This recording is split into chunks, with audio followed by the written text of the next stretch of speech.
안녕하세요. 2019학년도 이제 19학년도가 되죠. 아, 음악 중등 임용고시 이제 시작해야 공부를 시작하시는 첫날이고 어떤 경로로 오시게 되었든 어쨌든 저랑 아주 오랫동안 공부를 같이 하셔야 될 수도 있으실 겁니다. 아, 갑자기 막 제가 작년에 그야말로 무슨 프로야구 선수처럼 이적을 해야 돼가지고 좀 일이 복잡했는데요.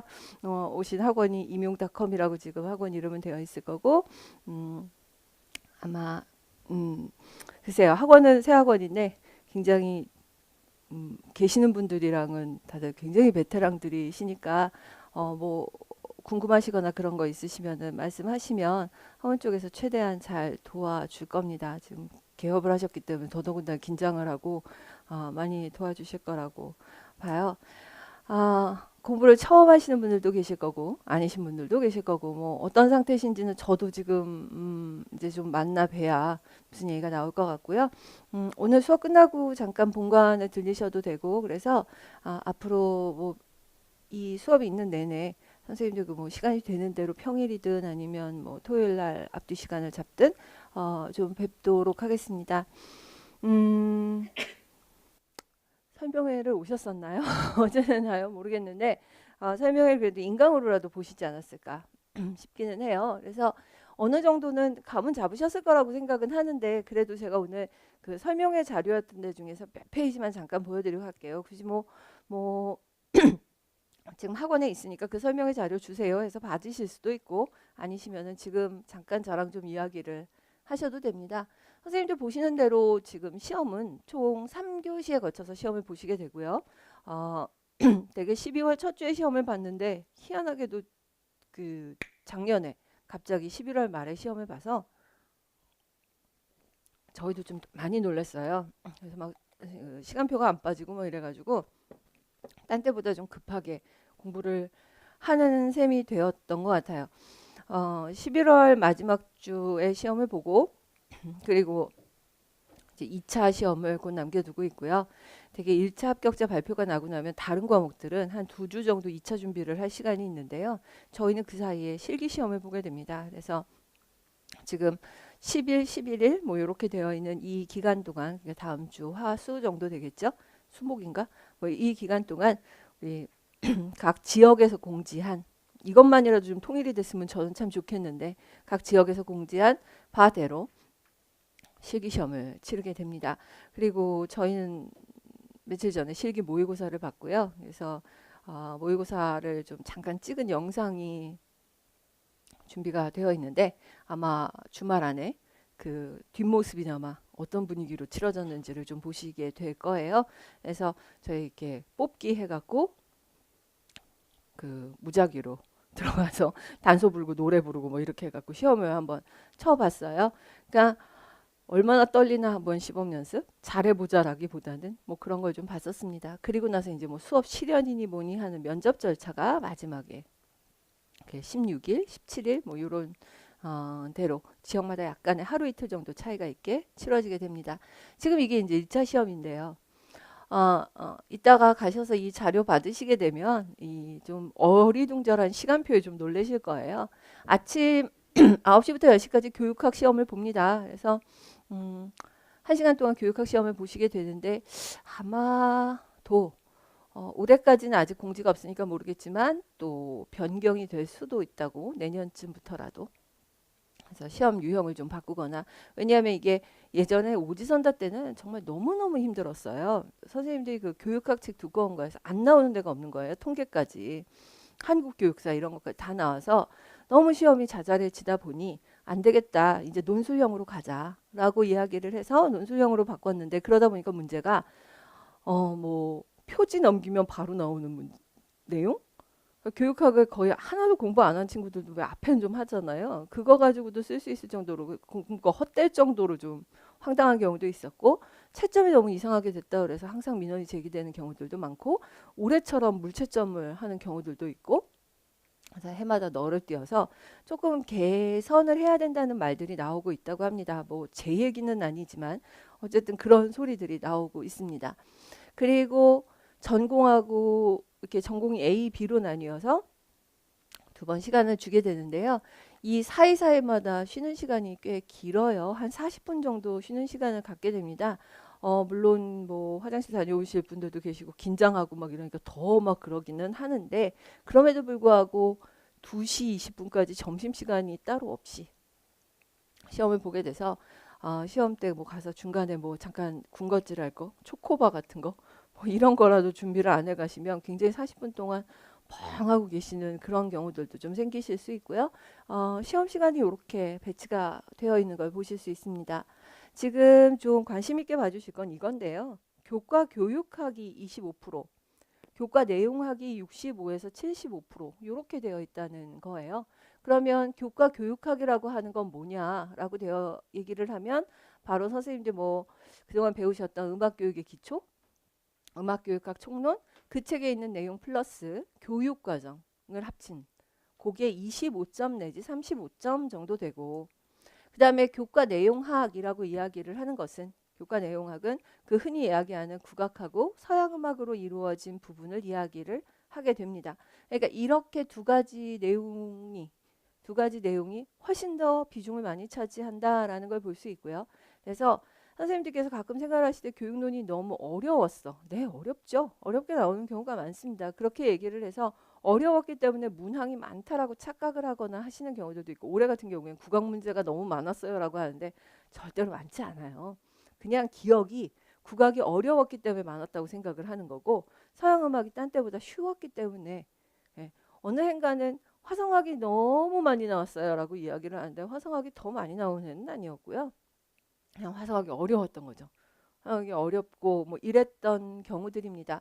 그래서 대충 보면 3분의 1씩이에요. 교과 내용학, 그다음에 서양음악, 국악 이런 식으로 해서 3분의 1씩 정도 해당이 될 거다라고 보시면 됩니다. 지금 우리 시험은 기입형이라고 되어 있는 거의 단답에 가까운 문제가 2점짜리 문제로 한 8개 정도 먼저 1번부터 8번까지 오고요. 그 다음에 9번부터 14번까지 서술형 문제인데 4점짜리 문제들. 그래서 한 4줄, 5줄 정도 쓸 수 있는 정도의 문제의 유형이 나오고 있습니다.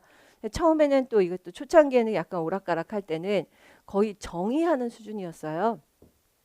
문제의 진화를 제가 좀 보시라라는 이야기를 가끔 하는데, 기출문제를 보시면서 2014년 같은 경우에는 이를테면 동동악보가 탁 이렇게 들어와서 동동의 정간보를 본 다음에 제목을 안 써도 상관은 없는데 이 곡의 악기 편성이 어떻게 될 거냐, 지금 준 악기는 어느 거냐, 뭐 이런 식으로 해갖고 그 문제 하나에 관해서 키워드를 집어넣으면서 쓰실 수 있게 그렇게 나오는 사점 유형이 많았다면, 지금은 윗단에 정간보가 오고 그 밑에 무슨 옛날 잔치 그림이 나오고 그 잔치 그림 중에서 하나의 정제, 춤이요. 춤을 동그라미 쳐서 밑으로 끌어내려서 확대를 하고 이렇게 해놓은 다음에 이 춤을 반주하는 음악이 이거일 경우 하면서 거꾸로 뒤집어 올라갑니다. 뒤집어 올라가면서 문제에 대해서 답을 묻다 보니 이게 예전처럼 뭐 쓰래? 뭐 악기 편성 쓰래? 그럼 이렇게 쓰고 뭐 하면 뭐 하고 이렇게 쓰던 때하고 좀 달라져서 이미 문제를 읽고 어느 정도 이게 무언가를 한참 생각한 다음에 시작을 하게 만드는 그런 문제 유형으로 좀 바뀌고 있어요. 그러니까 응용을 한다라고 느끼실 수도 있고, 한 가지 사실을 확인하지 않는다라고 느끼실 수도 있을 겁니다. 문제는 어려워지고 있습니다. 문제가 어려워지고 있는데 제가 볼 때 저 더 큰 문제는 컷이 안 내려가고 있다라는 거죠. 컷이 안 내려가고 있다. 수능하고 똑같은 현상이 일어나고 있습니다. 수능을 보고 나오면 불수능이었다고 이야기를 하고 점수를 까보면 물수능이라고 말을 하는 게 벌써 한 3년 되신 거 아세요? 요즘 계속 그러고 있어요. 그러니까 시험 보고 나와서 아이들한테 인터뷰를 하면, 특히 고등학교 현역들한테 인터뷰를 하면 너무 어려웠다고 이야기를 하는데, 그게 학원에 들어가서 달달달달 1년만 복귀고 나면 이제 뭐 한 개 틀리면 서울대 못 가, 뭐 2개 틀리면 어디를 가야 돼, 4개 틀리면 어디를 가야 돼, 뭐라 그러더라, 뭐 7개 틀리면 인서울을 못해, 뭐 이런 공부하는 애들이요. 우리하고는 상관없는 그 공부하는 아이들 이야기지만 그런 이야기들이 나올 정도예요. 인생의 하루에 실수 7개, 문제 푸는 거 아니고 그냥 헤매다가도 그런 짓은 하는 것 같은데 요즘 아이들이 실수를 안 해야 되나 봐요. 그래서 임용도 약간 좀 비슷한 느낌을 많이 받고 있어요. 시험은 틀림없이 어려웠습니다. 근데 어렵지 않다라고 이야기를 하는 건 그냥 학원 강사들 입에서 나오는 레토릭이라고 생각을 하시면 됩니다. 내가 다 가르쳤는데 왜 어려워? 이렇게 말을 하고 싶은 거겠죠. 어렵습니다. 이게 점점 더 어려워지고 있고 준비를 허술하게 한 사람이 들어가서 특히 심장 약한 사람이 들어가서 점수를 고득점 받기는 되게 어려운 시험이에요. 그러니까 조금 더 그러니까 뭐 여기까지 해야 돼? 라고 생각하는 정도까지는 조금씩 계속 더 가봐야 되는 시험으로 좀 바뀌고 있는 건 사실이에요. 문제는 그래도 좋은데 어느 해인가 이제 착각을 일으킬 만큼 쉬운 애가 한 번쯤 중간에 끼어요. 그러면 이제 임용판이 다 뒤집어지고 또 난리가 나고 뭐 이러기도 하죠. 지금 몇 년째 교수님들이 좀 출제에 많이 들어가시는 것 같아요. 교수님들이 들어가시면 교과서에서 문제가 잘 안 나오고요. 교육과정에서 잘 안 나오고요. 대신에 아주 어려운 개론서의 어느 한 부분 뭐 이런 거요. 올해 같은 경우에 지휘도형 문제가 나왔는데요. 벤자민 브리튼의 아주 세밀하게 어디 한가 들어가 있는 그닥 합창 지휘 전공들한테는 좀 익숙한 곡인지 모르겠지만 저희가 이렇게 쉽게 보는 곡은 아니었습니다. 그러니까 그런 악곡들이 나와서 그걸 어떻게 지휘를 할까라고 묻는 문제 유형들도 나오고 했었어요. 오늘 그래서 기출문제 좀 보시기는 하게 될 거예요. 자, 그런 문제들이 나오고 그 다음에 이제 서술형 문제가 B, 전공 B로 들어가면서 3교시에 포진을 하게 됩니다. 저희 출제하시는 분들이 다 그래도 나름 공부하신 분들인데 희한하게 임용시험은요. 아이들 시험에 적용되는 규칙이 잘 적용이 안 됩니다. 이를테면 이런 규칙들 있죠. 문항을 적절하게 난이도를 배치를 해야 된다라든가 다 푸는데 시간이 얼만큼 걸릴 거니까 이 문항은 저 문항하고 겹치지 않게 저쪽에다 배치를 해야 된다든가 없었어요. 올해가 아주 대표적이는데요. A형은 시간이 남을 정도였고 B형은 미치도록 바빴습니다. 그러니까 B형은 쓸 것도 많고 생각할 것도 많고 시험 문제 자체도 쉽지 않고 막 그러다 보니까 다들 약간 B를 보는 동안은 약간 뭐라 해야 되나요? 내가 지금 땅을 디디고 앉아 있는 건지도 모르겠다라는 느낌이 들 정도로 붕 떠가지고 어느 분이 그 말씀을 하시는데 자기는 이렇게 책상에서 자기 펜이랑 뭐가 와장창창 굴러떨어졌는데 줄 쓸 생각도 못하고 썼다고 남들한테 패관해서 어쩌든 자기 물건이 다 바닥으로 떨어지는데도 옮겨 적기가 너무 바빴다라고 이야기를 하셨어요. 그러니까 그만큼 좀 배치만 신경을 써주셔도 훨씬 더 고득점이 나올 텐데 아마 B형이 약간 그 요즘 애들 말로 싸대기를 맞는 기분이라고 할까요? 계속 한두 대씩 맞다 보니까 막판 문제점 가서는 정신이 하나도 없는 상태로 뭐 그런 문제였던 경우들이 생깁니다. 선생님들께 제가 자주 말씀을 드리는데 문항 하나하나를 좀 이렇게 상자에다 넣는 기분으로 하나 보고 덮었으면 그냥 좀 두셨으면 좋겠어요. 문제를 보시다가 이게 뭐지? 그런 다음 문제 들어와서 이게 뭐지? 그러면 이제 두 문제 다 망치고요. 세 문제 다 망치고 이런 식으로 가지 말고 하나 보시고 좀 이렇게 접는 버릇을 학원에선 그게 되거든요. 마음이 편하니까 에이 모르겠다. 그리고 학원 모의고사 볼 때는 그냥 1번 모르겠으면 2번 보자 뭐 이러면서 마음이 이렇게 되는데 이게 막상 시험장 가면 절대 그렇게는 안 되다 보니까 점점 더 흥분을 하게 되고 한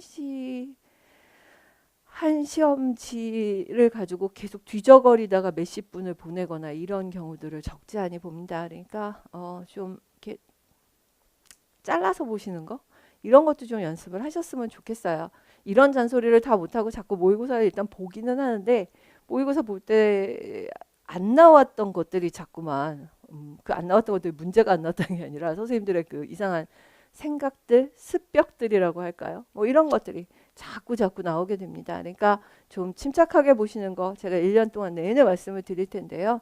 좀 진정하시고 시험 보시라는 이야기 많이 드리게 될 거예요. 자, 그래서 이렇게 시험을 보시고요. 그 말씀을 드려야 하는데 저는 선생님들께 아침형 인간이 되시라라는 이야기를 되게 많이 해요. 그 이유가 시험은 아침 9시부터 시작이고요.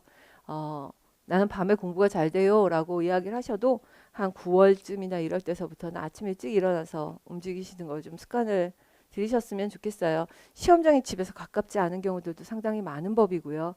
그러면 이제 또 불안해지시기도 하고 제가 시험장을 몇 번 나가봤는데 많이는 안 나가요. 왜냐면 시험장에서 저를 보고 우는 사람들이 가끔 생겨가지고 굉장히 당혹스러워요. 그러면 얘가 시험을 제대로 볼까 괜히 내 얼굴 보고 망치는 게 아닌가라는 생각이 들어서 시험장 가야지라고 생각했다. 그때 몇 개의 케이스가 떠오르면 그냥 관둬야 되겠다라고 하면서 안 가는 경우들이 꽤 있는데 음, 그 그때가 새벽 한 6시 반 막 이럴 때부터 제가 움직여서 경기도 시험장을 많이 갔었거든요. 그러면 뭐 도착하면 7시 반. 근데 벌써 들어가 있는 경우들이 있어요. 그래서 뭐 조교님들이 와 있다고 그러면 이제 그때 가서 뛰어 내려오시고 막 이렇게까지 하실 정도니까 그만큼 일찍 가세요. 근데 나는 밤을 새워서 공부를 하는 게 습관이야 해서 오전 낮에를 계속 멍하시면 되게 힘드실 거거든요. 저희 예전 합격자의 그 팁을 하나 드리면 자기는 교육학을 9시부터 10시까지 썼대요. 진짜 실제로. 내 모든 스케줄을 시험 스케줄에 맞추겠다라고 하면서 아침에 교육학을 한 1시간 정도 공부를 하고 전공 공부를 정말 이렇게 하고 오후에 잠깐 쉬고 다시 공부를 하고 뭐 이랬었다는 말씀도 하셨으니 좀 되도록이면 아침형으로 선생님들의 그 타임테이블이 좀 바뀌었으면 좋겠다라는 생각이 들어요. 제가 그래서 작년에는 막 수업을 9시에 시작을 하고 거의 좀 약간 선생님들도 저도 같이 좀 혼이 나십시다. 좀 고생을 하십시다. 이러면서 수업 되게 일찍 시작하는 걸로 유명했고 많이 늦어봐야 뭐 한 10분 정도 늦게 시작하고 이러고 했었는데요. 음, 힘들더라고요. 요즘 9시에 오시는 게 아니 저는 안 힘들었는데요. 저는 안 힘들었는데 9시에 수업을 딱 시작하기가 너무너무 힘들고 되게 앞에 한 30분쯤 늦게 오시거나 1시간 늦게 오시는 분들도 계시고 그래서 또 그럼 인강 신청을 하시겠다고 하시거나 이런 일이 복잡하거든요. 그래서 올해는 그냥 10시에 시작을 하는 걸로 하자라고 말씀을 드려놨습니다. 근데 좀 아침에 부산하게 움직이시는 거 어차피 교사가 되시면 아시겠지만 대한민국에서 제일 서둘러서 나가셔야 되는 가끔 그런 얘기들을 하죠. 과연 교사란 직업은 뭐가 좋을까? 뭐 이런 이야기를 하면서 아, 특히 여자 선생님들이요. 아침에 애 자는 거 보고 오는 경우들도 많고 자는 거를 담요에 돌돌 말아서 어딘가에다 갖다 맡기고 아니면 친정어머니 오실 때를 기다렸다가 던져놓고 가는 경우들이 너무 많았다고요. 그래서 다 그러신 건 아닌데 교사분들의 자녀들 중에 뭐 약간 뭔가 발달에 문제가 있거나 이런 게 되려 본인들은 학교 가서 남의 장애는 잘 집어내면서 자신의 아이 거를 못 챙기셔서 되게 마음 복잡하시는 분들 많이 뵀어요.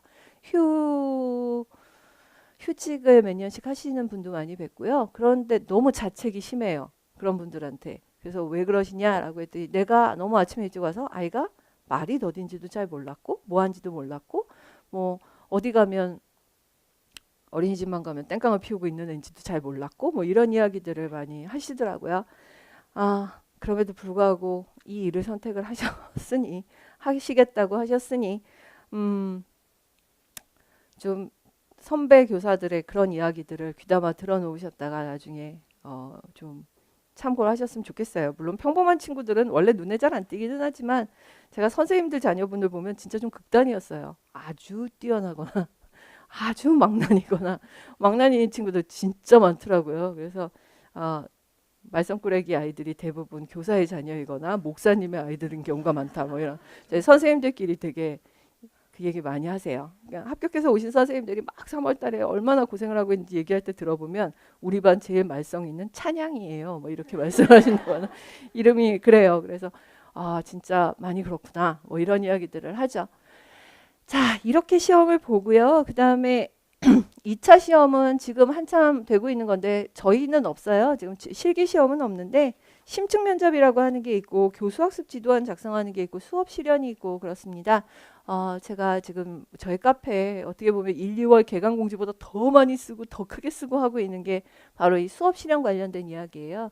실기는 실기학원에서 하고 있고 수업 실현은 그냥 너무 부담스럽지 않은 범위 안에서 제가 봐드리겠습니다라고 이야기를 하고 있고 그걸 2차 반을 문을 열어가지고 뭐 문제를 주고 막 달달 볶고 카메라로 찍어주고 뭐 이렇게 하면서 유료 서비스를 하시는 분들이 계신 것도 알고 있는데 굉장히 뻔뻔한 생각을 해요. 저는 문제는 다른 데서 구하시고 카메라로 찍어야 되는 건 친구들끼리 찍어주고 그냥 뭐 다른 거 하기 더 바쁜데 레슨비 많이 들고 요즘 다 알고 있는 사정인데 뭘 그것까지 학원 강의 들으세요라고 말씀을 드려서 저희가 있는 시간 다 뽑아서 요때는 김남주 선생님하고 저하고 열심히 같이 봐드립니다. 그러니까 아, 좀 성의껏 선생님들이 되려 참여를 하셔야 돼요. 근데 참여를 열심히 하고 싶은데 몸이 안 따르시는 분들이 너무 많아요. 이번 겨울에 감기가 아주 지독했고 그래서 연방으로 계속 펑크가 나거나 이런 경우들도 꽤 있었습니다.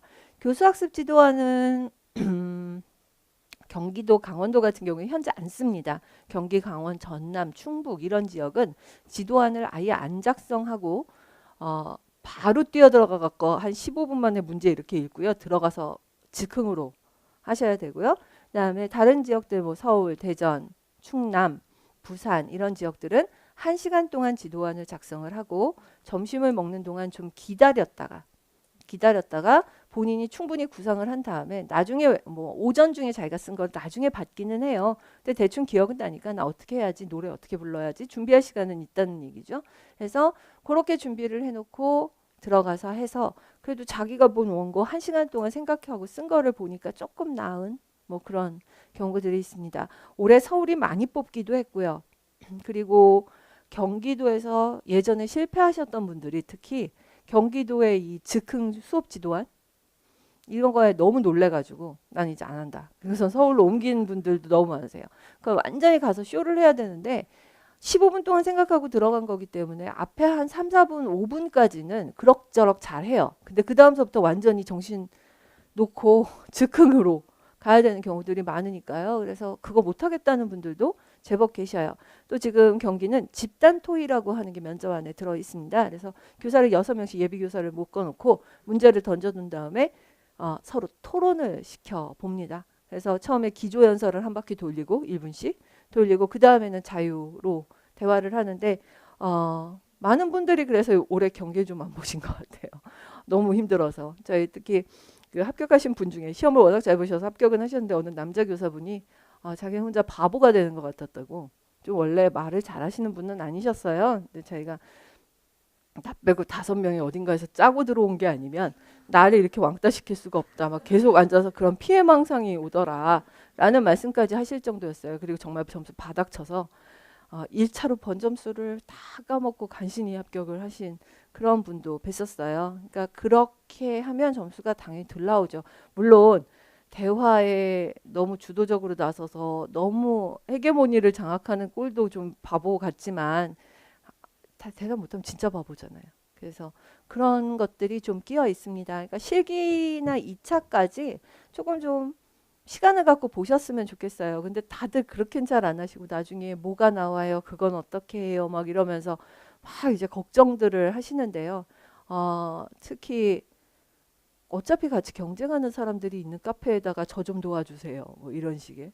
근데 그러실 필요가 없는 게 저희 뭐 합격 수기 같은 거 보시면 어떤 분위기로 돌아가는지 정말 자세하게 적어놔요. 제가 합격 수기를 부탁을 드리는 기준이 있거든요. 2차만 쓰세요. 2차만 쓰세요라고 정말 많이 얘기를 하고요. 그리고 정말 순수하게 자발적으로 쓰시는 분들 것만 받고 그러다 보니 2차만 그냥 이렇게 시험을 봤습니다. 근데 뭐 합격하셔 너무 기분이 좋으시면 자기 썸노트도 사진 찍어 올려 보내시고 뭐 이러시고는 있는데 그냥 2차 위주로 해서 좀 많이 도움을 받으셨으면 좋겠습니다. 사실 저는요. 합격하신 분과 합격하시지 않은 분의 썸노트 2개를 갖다 놓고 누가 붙었을까요? 라고 하시면 선생님도 구분 못 하실 거라고 100% 확신해요. 누구 썸노트가 더 좋아서 이 사람은 썸노트가 이랬기 때문에 합격을 했을 거다. 전혀요. 그거 없습니다. 그런 거 없고요. 저 예전에 어느 친구가 남의 썸노트를 갖다가 베끼면서 워드를 치는 친구를 하나 본 적이 있는데 뭐 하는 짓이냐고 제가 좀 뭐라고 한 적이 있었거든요. 구분 잘 안 갑니다. 공부는 정말 습자지 한 장 차이 정도로 합니다. 특히 합격권에 들어서 마지막 2차 시험까지 보고 떨어진 친구들 사이에서는요. 차이 안 난다고 보셔도 무방해요. 그 점수 폭은 진짜 얼마 안 나요. 그래서 합격자 설명회라면 제가 그게 제일 마음이 힘든데 본인들은 합격을 했고 공부를 열심히 했기 때문에 막 슈퍼우먼 같이 말해요. 이것도 했고 저것도 했고 이것도 했고 저거 하셨을 거예요. 근데 결과 모르는 상태로 11월에 찍으면 아마 누가 합격자고 누가 불합격자인지 발표나기 전에 모를 거예요. 비슷하게 합니다. 그날 얼마나 침착하게 시험을 봤는지, 자기가 외운 걸 어느 정도 잘 기억하는지, 그게 너무 많이 결정을 하는 시험이기도 합니다. 자, 그렇다고 공부를 안 하시라는 건 아니고요. 자, 그리고 나면 이제 1차 시험 보고 2차 시험을 보고 뭐 이러는 일정 같은 것들이 이 가이드북에 있을 거예요. 물론 올해 기준이기는 합니다만. 그래서 가이드북은 아까 설명회를 오셨으면 받으셨을 거고 아니시면 학원에 남아있는 게 있는지 좀 물어보셨으면 좋겠습니다. 경쟁률 이야기가 이렇게 나오고 있는데요. 글쎄요. 경쟁률. 저는 그냥 제 멋대로 생각하는 경쟁률은 한 3, 4대 1 정도라고 생각을 해요. 그러니까 공부는 많이들 하세요. 그리고 제가 지금 습자제 한 장 차이도 안 난다라고 이야기하는 그 권에 있는 친구들은 어, 숫자가 정해져 있어요, 사실은. 그것만 놓고 본다면 한 4, 5대 1쯤. 그러니까 지금 올해 안 되셔갖고 조금 마음이 아프신 분들을 제가 쭉 만나면서 얘기를 들어봤는데 되게 한 2, 3점 모자라시는 분들 되게 많아요. 정말 많거든요. 그러니까 어떤 분은 너무 비관적으로 뭐 그 정도 모자라면 나 같은 친구가 수없이 많을 것이다. 이렇게 이야기를 하기도 할 거예요. 근데 그 정도 모자라서 떨어지시는 분들은 조금만 더 하시면은 다음엔 반드시 합격권 안으로 들어오시는 분들이세요. 그리고 점수가 좀 안 나오는 경우에는 그 다음에 정말 우리가 흔히 왜 통계하는 사람들이 그런 말 하죠. 유의미하다라는 이야기하는데 유의미하게 팍 올라줘야 되거든요. 그거를 못하면 세 번째 해는 없어요. 세 번째 해는 저는 개인적으로 없어요. 왜냐하면 세 번째 해는요. 저거 하셔야 돼요. 돈을 좀 버셔야 돼요. 어느 집도 그렇게까지 서포트는 잘 안 하세요.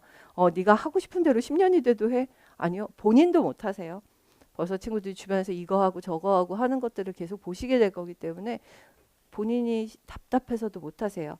그러면 기간제를 찾으시든 강사를 찾으시든 뭘 하시면 자꾸 찾으시게 될 거예요. 일을 찾으시게 될 거예요. 그럼 문제가 뭐냐면 공부하는 절대 시간이 확 줄어들어요. 그래서 힘들어져요. 근데 첫 해 혹은 두 번째 해. 첫 해면 좋겠지만 그건 운도 많이 따르고 첫 해, 두 번째 해 공부를 정말 열심히 그야말로 빡세게 해놓으면 세 번째에 약간 딴짓을 하면서도 공부를 하시는 게 덜 흔들리실 거라는 거예요. 하실 거예요. 그런데 첫째, 두 번째 해도 점수가 옆으로 이렇게 가고 있는데 세 번째에는 일까지 해버린다라고 이야기하면 본인은 정말 멀어지고 있다라고 생각을 해야 될 만큼 이건 정말 좀 정확하게 적시를 하고 자신 스스로를 좀 반성을 하면서 보셔야 될 거예요. 옆으로 가는 점수는 되게 위험해요. 물론 그런 경우는 있죠. 어느 해 너무너무 심각하게 어려웠다. 그럼 그건 좀 감안을 해드리지만 그렇지 않는 이상은 점수가 올라야 하고요. 첫 해부터도 어느 정도 점수가 돼야 저희가 그래도 한 번만 더 해보세요라는 말을 할 수 있습니다. 지역별로 편차가 제법 크죠. 근데 올해는 제가 봤던 중에는 편차가 덜한 해예요. 10점 이상도 차이들 많이 났거든요. 거의 뭐 10몇 점씩 차이가 나서 내가 무슨 지역의 시험을 봐서 이렇게 운 없이 뭐 이런 경우들도 있었어요. 몇 년 전 얘기니까 할게요. 올해는 괜찮은데 몇 년 전에는 광주는 이렇게 안에 들어가 있는데 3명을 뽑아요. 광주는 3명을 뽑고 전남은 밖으로 있고 어마어마하게 많은 도서 지역을 포함을 하고 있어서 누가 봐도 광주에 있는 게 좋을 것 같잖아요. 근데 전남은 19명, 광주는 3명 뽑았던 애가 있어요. 어느 쪽이 더 컷이 높으냐? 전남이 전국 최고였어요. 전남이 전국 최고였고 3명 뽑는 광주는 아주 낮았어요. 3명 뽑는데 어떻게 가? 이런 친구들과 전남을 19이나 뽑으니까 한번 가보자. 라는 심리가 나오면 그렇게 되기도 해요. 그 다음에도 비슷한 현상이 있었는데 그때는 또 역전이었어요. 전남이 전국에서 제일 높고 전남은 전국에서 제일 높고 광주가 전국에서 제일 높고 그리고 전남은 그냥 보통 다른 지역하고 비슷해지고 이러는 경우들이 있어서 지역 선정 때문에 컷이 나오는 거에 대해서 어떻게 될까는 사실 말을 해볼 필요도 별로 없는 이게 저기가 아니거든요. 수능 모의고사 같은 게 없잖아요. 저희는 대충 어떻게 될 거다 감도 못 잡을 상황이고요. 그렇게 모의고사를 봐도 해마다 감을 못 잡는데요. 뭐 그래서 전혀 그거는 기준이 안 될 거다라고 좀 보셨으면 좋겠습니다. 자, 이게 이제 저희 이번에 나눠드렸던 건데요. 설명할 때 잠깐 드렸던 말씀이지만 올해 선생님들께서 어떻게 하셔야 될지 잠깐 말씀드리느라고 잠깐 좀 보여드릴게요. 다른 거 없고요. 교과서가 새로 나왔습니다. 2015 교육과정에 맞춘 교과서가 중학교는 1, 2로 나와 있어요. 근데 지금 어떻게 될지 모르겠어요. 3이 있는 건지 없는지도 잘 몰라요. 이게 1학년, 2학년, 3학년으로 의도를 한 건지. 왜냐하면 지금 저희 교육과정 나중에 보시면 아시겠지만 저희는 총 시간수만 줬어요. 총 시간수만 줬지 그걸 중1에 다 해버리든 중1, 1, 2, 3에 나눠서 하든 중2에까지 하고 끝내든 아무 상관이 없거든요. 그래서 교과서가 지금 2권이 나와 있는데 여기서 끝인지 중3 교과서가 새로 만들겠다는 건지 아무도 얘기를 안 해주고 있는 상태로 중1, 중2 교과서가 나와 있습니다. 교과서 사시려고 애쓰지 마시고 PDF 구하겠다고 막 하지 마시고 일단 기다리세요. 지금 아무리 구하실래도 구하실 수가 없고요. 지금 구하시게 되면 전시본이고요. 전시본이라는 건 교사들한테 교과서 선정하십시오라고 돌린 거를 어떻게 운 좋게 복사하거나 이런 것들인데요. 문제가 있죠. 오타 엄청 많고요. 오류 되게 많아요. 그 오류를 잡고 고친 교과서가 애들한테 나누어지고 시판이 되는 게 2월 중순쯤부터일 거예요. 그리고 어느 교과서는 잘 구해지고 어느 교과서는 잘 안 구해지고 할 건데요. 그렇다고 해서 그 교과서를 다 사서 수십 권을 사놓으시면 아마 엄청난 스트레스를 받으시게 될 겁니다. 그러니까 그거 하시지 말고 조금 기다려 보시죠. 그거 하느라고 먹고 사는 게 학원인데 뭔가 만들어 드릴 거예요. 그리고 계속 이렇게 하시라고 얘기할 거예요. 그러니까 뭐 저희 나라의 사교육, 우리나라의 사교육 뭐 어쩔 수가 없어요. 저 아는 분이 학교 선생님 하시다가 학원가로 빠지셨는데 그분 수능인데 남편분이 하신 유명한 말이 있어요. 우리나라는 사교육이 공교육을 이길 수가 없다. 우리 마누라가 학교 선생을 할 적에는 초저녁부터 잤는데 요즘 잠자는 꼴을 못 본다. 이렇게 이야기를 할 정도였으니까 하실 수 있도록 어떻게 보시면 된다라는 거를 좀 말씀을 드리게 될 테니 교과서를 미리 구하셔야 된다든가 하는 것 때문에 너무 뭐 하시지 않았으면 좋겠다. 실기학원 선생님들도 실기에 나올 만한 것들을 준비를 하셔갖고 교재 준비하고 기다리고 계시니 그분들께 여쭤보시면 될 일이고 안 하셔도 됩니다. 자, 국악이 아마 올해 선생님들을 많이 힘들게 할 텐데요. 교재가 지금 언제까지 이렇게 프린트로 나갈 거야 라고 하시면 일단 이번 주까지만 프린트로 나갈 거고 그 다음에 교재는 다음 주에 보시게 될 텐데 교재 작업에서 제일 신경을 썼던 부분이 국악이기도 해요. 그래서 예전에는 교과서에 있던 짤막한 악보를 썼다면 그걸 전부 정간보로 바꾼다거나 그런 작업을 많이 해서 좀 분량이 늘어났어요. 좀 일찍부터 보는 방법을 익힌 다음에 많이 보게. 올해는 그게 좀 유효할 것 같아요. 올해 제가 시험 문제 보면서 잠깐 시험 문제 유형을 보면서 좀 드릴 말씀이 있는데 어떤 악보가 하나 나왔어요. 악보가 하나 나왔는데 그 악보 되게 어렵게 생겼어요. 막 어렵게 생기고 여기다 이렇게 확대해갖고 옆에다가 이만하게 달아놓기도 하고 뭘 해놨거든요. 그래서 야 이거 큰일 났구나 싶을 정도의 그런 게 나왔어요. 근데 이 악보가 금합자보래요. 금합자보라는 악보가 나왔다는 거예요. 그리고 그림이 2컷이 나왔는데 이쪽에 보니까 이렇게 손가락으로 이상하게 줄을 밀고 우리 어느 조교님이 정말 한참 저를 웃기셨는데 힘력자가 되게 많이 보이지 않았어요? 막 이러시면서 힘을 준다는 뜻이겠죠? 막 이러시는 거예요. 맞아요. 근데 줄을 흔든다, 힘을 줘서 민다 이런 뜻의 글자들이었어요. 그러면 좀 침착하게 금합자보를 뭐에다 쓴다 그랬지? 라고 얘기하면 악학개범 때는 줄을 밀거나 흔들지 않고 양금신보라는 책에서는 엄청나게 밀고 흔들었다가 2개가 왔다 갔다 하던 시기가 금합자보다라는 것만 기억을 해내고 여기 한자 요자라고 흔든다라는 한자를 이렇게 동그라미 크게 쳐놨거든요. 보면 되는 거였어요. 그 정도예요. 그냥 우리한테 몇 개의 한자를 읽으면 되는. 이건 작년 제가 설명했던 거를 보셔도 아실 텐데 이제 한자 공부 좀 하시죠 라는 말을 제가 굉장히 많이 했어요. 작년 내내 좀 읽어야 된다 이제는 라고 얘기를 했는데 요자 그 요자 하나가 시험이에요. 아니 국악 시험이 국악이 아니고 무슨 한자 시험이야. 요즘 많이 그래요. 내가 한자를 읽을 줄 알면 아는 게 엄청나게 금방 해결이 될 문제들이 되게 많아져요. 그래서 말씀드린 대로 변한 게 없는데 완전히 달라진 것처럼 보인다라고 이야기를 하면 변한 거 없어요, 정말로. 그냥 교과서에 한 줄짜리 악보가 정간보로 가거나 정간보에 있는 악보를 다시 이왕지가학부 악보로 끌고 나가거나 그거를 어디 19세기에 있는 삼주권보에 있는 데다 갖다 놓거나 이런 식으로 움직이고 있고, 그렇게 해서 약간 착시 효과? 착시 효과? 그런 것들을 일으키도록 만들어 놓았습니다. 비교적 많이 드렸는데 제가 좀 과하다고 생각을 하셨나 봐요. 그래서 뭐 이렇게까지 막 이런 반응들이 되게 많았는데, 글쎄요, 제가 볼 때는 그랬어야 하지 않았을까. 그동안 해마다 그렇게 나왔으니까 점점 더 문헌 쪽으로 자꾸 문제가 기울어지고 있어요. 선생님들께 뭐 말씀을 드리면 한자 읽는 거는 전공 불문이에요. 우리 똑같이 읽으면 돼요. 그건 상관이 없을 거고, 하나 더는 국악이라는 게 그렇게 나오는 이유를 좀 생각을 해보자. 그렇게 나오는 이유를 한번 좀 생각을 해보자. 국악은 서양 음악에 비해서 절대량이 작아요. 절대량이 작아요. 우리 조상님들께서 음악을 많이 기록화하시지도 않았고요. 체계적인 이론으로 만들지도 않으셨어요. 그러다 보니까 항상 절대량은 작은데 그 절대량 작은 걸 가지고 문제를 내면서 이게 난이도가 이렇게 올라가고 있는 상황이라고 보시면 되거든요. 그러니까 정신 차리고 보면 별거 없을 거다라는 이야기를 좀 드리려고 해요. 이번에 나왔던 도병 문제나 이런 것들이 저희가 그 웹하드 자료라고 하는 데다가 사실 올려놔서 많이 보셨던 병풍 그림들이고 뭐 이런 그림들이었는데 잘 기억 못 하셨던 거 아닌가 라는 생각도 좀 들고요. 그래서 저희 교재 이번에 교재 가격이 좀 나갈지도 모르겠다는 걱정이 좀 있는데, 그래도 뭐 그렇게 황당하게까지는 안 가겠죠. 세 번째 권이 칼라로 나갈 겁니다. 세 번째 권은 칼라로.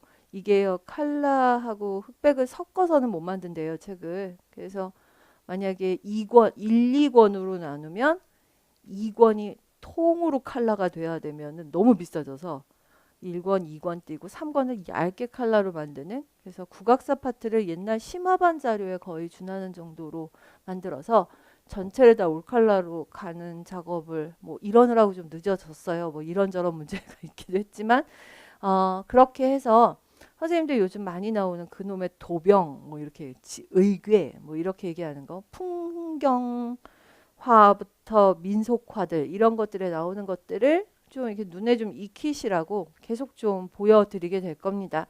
자꾸 보시다 보면 사실 별것도 없고 답이 없는 것도 아니고요. 그래서 그런 것들 좀 보셨으면 좋겠습니다. 화요일에 화성학을 개강을 하게 될 텐데, 선생님들께서 전공이 화성학이 아니시라면 화성학을 전공이 화성학인 분은 별로 안 계실 테니까 전공이 작곡이 아니시면 화성학이 지금 다 좀 평준화되는 상태라고 저는 생각을 해요. 왜냐하면 1, 2학년 때 하고 안 하신 분들도 되게 많고, 다들 1, 2학년 때 공부 열심히 하셔서 교직을 하셨겠지만 사람 기억이라는 게 3, 4년 지나고 나면 또 오락가락 하는지라 교육대학원에서 시험을 보고 입시를 보면 좋겠는데 잘 안 보는 학교들이 너무 많고 서류 심사만 하다 보니 안 보는 학교들도 있고, 교육대학원 운영을 어떻게 하는지가 참 학교마다 많이 다른데요. 종합시험도 보고 뭐도 하고 해서 항상 그걸 뭔가 할 수 있게 만들어주신 학교가 있는가 하면 전혀 관계없이 가는 학교들도 의외로 되게 많거든요. 그래서 어떤 상황이신지는 제가 잘 모르겠지만 화성학은 일단 열심히 해놓으셨어야 하는 가장 기본 중에 하나예요. 제가 상담을 받으면 거의 앉자마자 하는 말이 전공이 뭐세요? 라고 묻는데, 전공이 뭐라고 해서 사람을 차별하겠다는 게 아니라 화성대위가 어떠실까라고 하는 차원에서 드리는 말씀이에요. 화성학 잘한다고 자신을 하시거나 그러시지는 않을 것 같긴 한데 답을 아시려고 하지 마시고요. 답보다 더 중요한 건 그냥 많이도 필요 없습니다. 한 지난 3년 정도만 교육과정평가원에 있는 그 자료실이었나 어디 들어가면 기출문제가 있어요. 그러니까 기출문제집을 사시기 전에 교육과정평가원 홈페이지 들어가셔서 무슨 자료방 뭐 이런 데 들어가셔서 기출문제 찾으셔갖고 음악을 한 3개년 정도만 뽑아보세요. 그렇게 해서 이렇게 뭐가 나왔지 이렇게 하시면서 화성학 문제는 뭐가 나왔지 이렇게 좀 보시면은 좋겠어요. 화성학이 두 가지로 나와요. 하나는 액면 어렵다. 액면 어렵다라는 건 이명동음 전조 같은 거 나온다. 무지무지 어렵게 생긴 문제가 나온다. 전조 과정 설명하라고 이야기하는데 조도 어렵고 화성도 어렵더라 라고 하는 것들이 나오는데 얘들이 의외로 그렇게 많이 나오지는 않아요.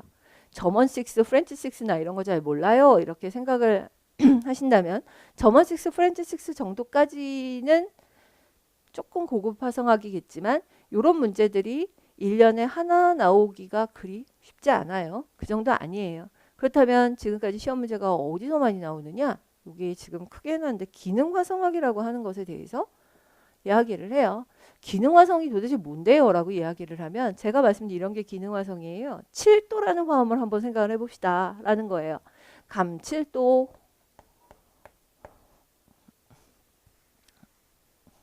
이건 7도 화음이고요. 감화음이죠. 감 7화음 이렇게 하면 이렇게 하는 거고요.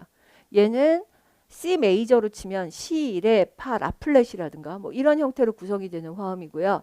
메이저에서도 감화음 형태로 제법 많이 쓰는 화음이에요.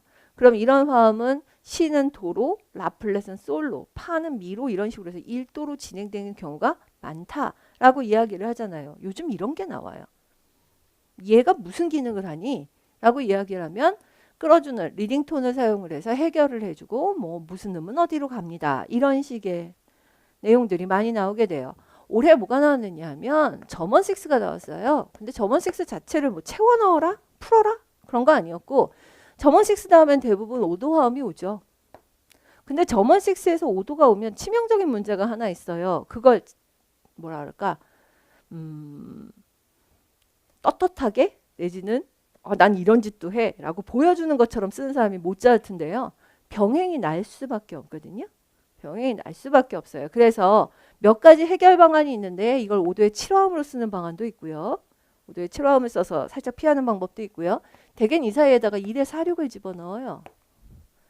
1의 4,6을 집어넣어서 병행이 나는 걸 피한다예요. 병행이 나는 걸 피한다. 뭐 이상한 답들이 돌고 있던데 뭐 해서 뭐라 그러더라.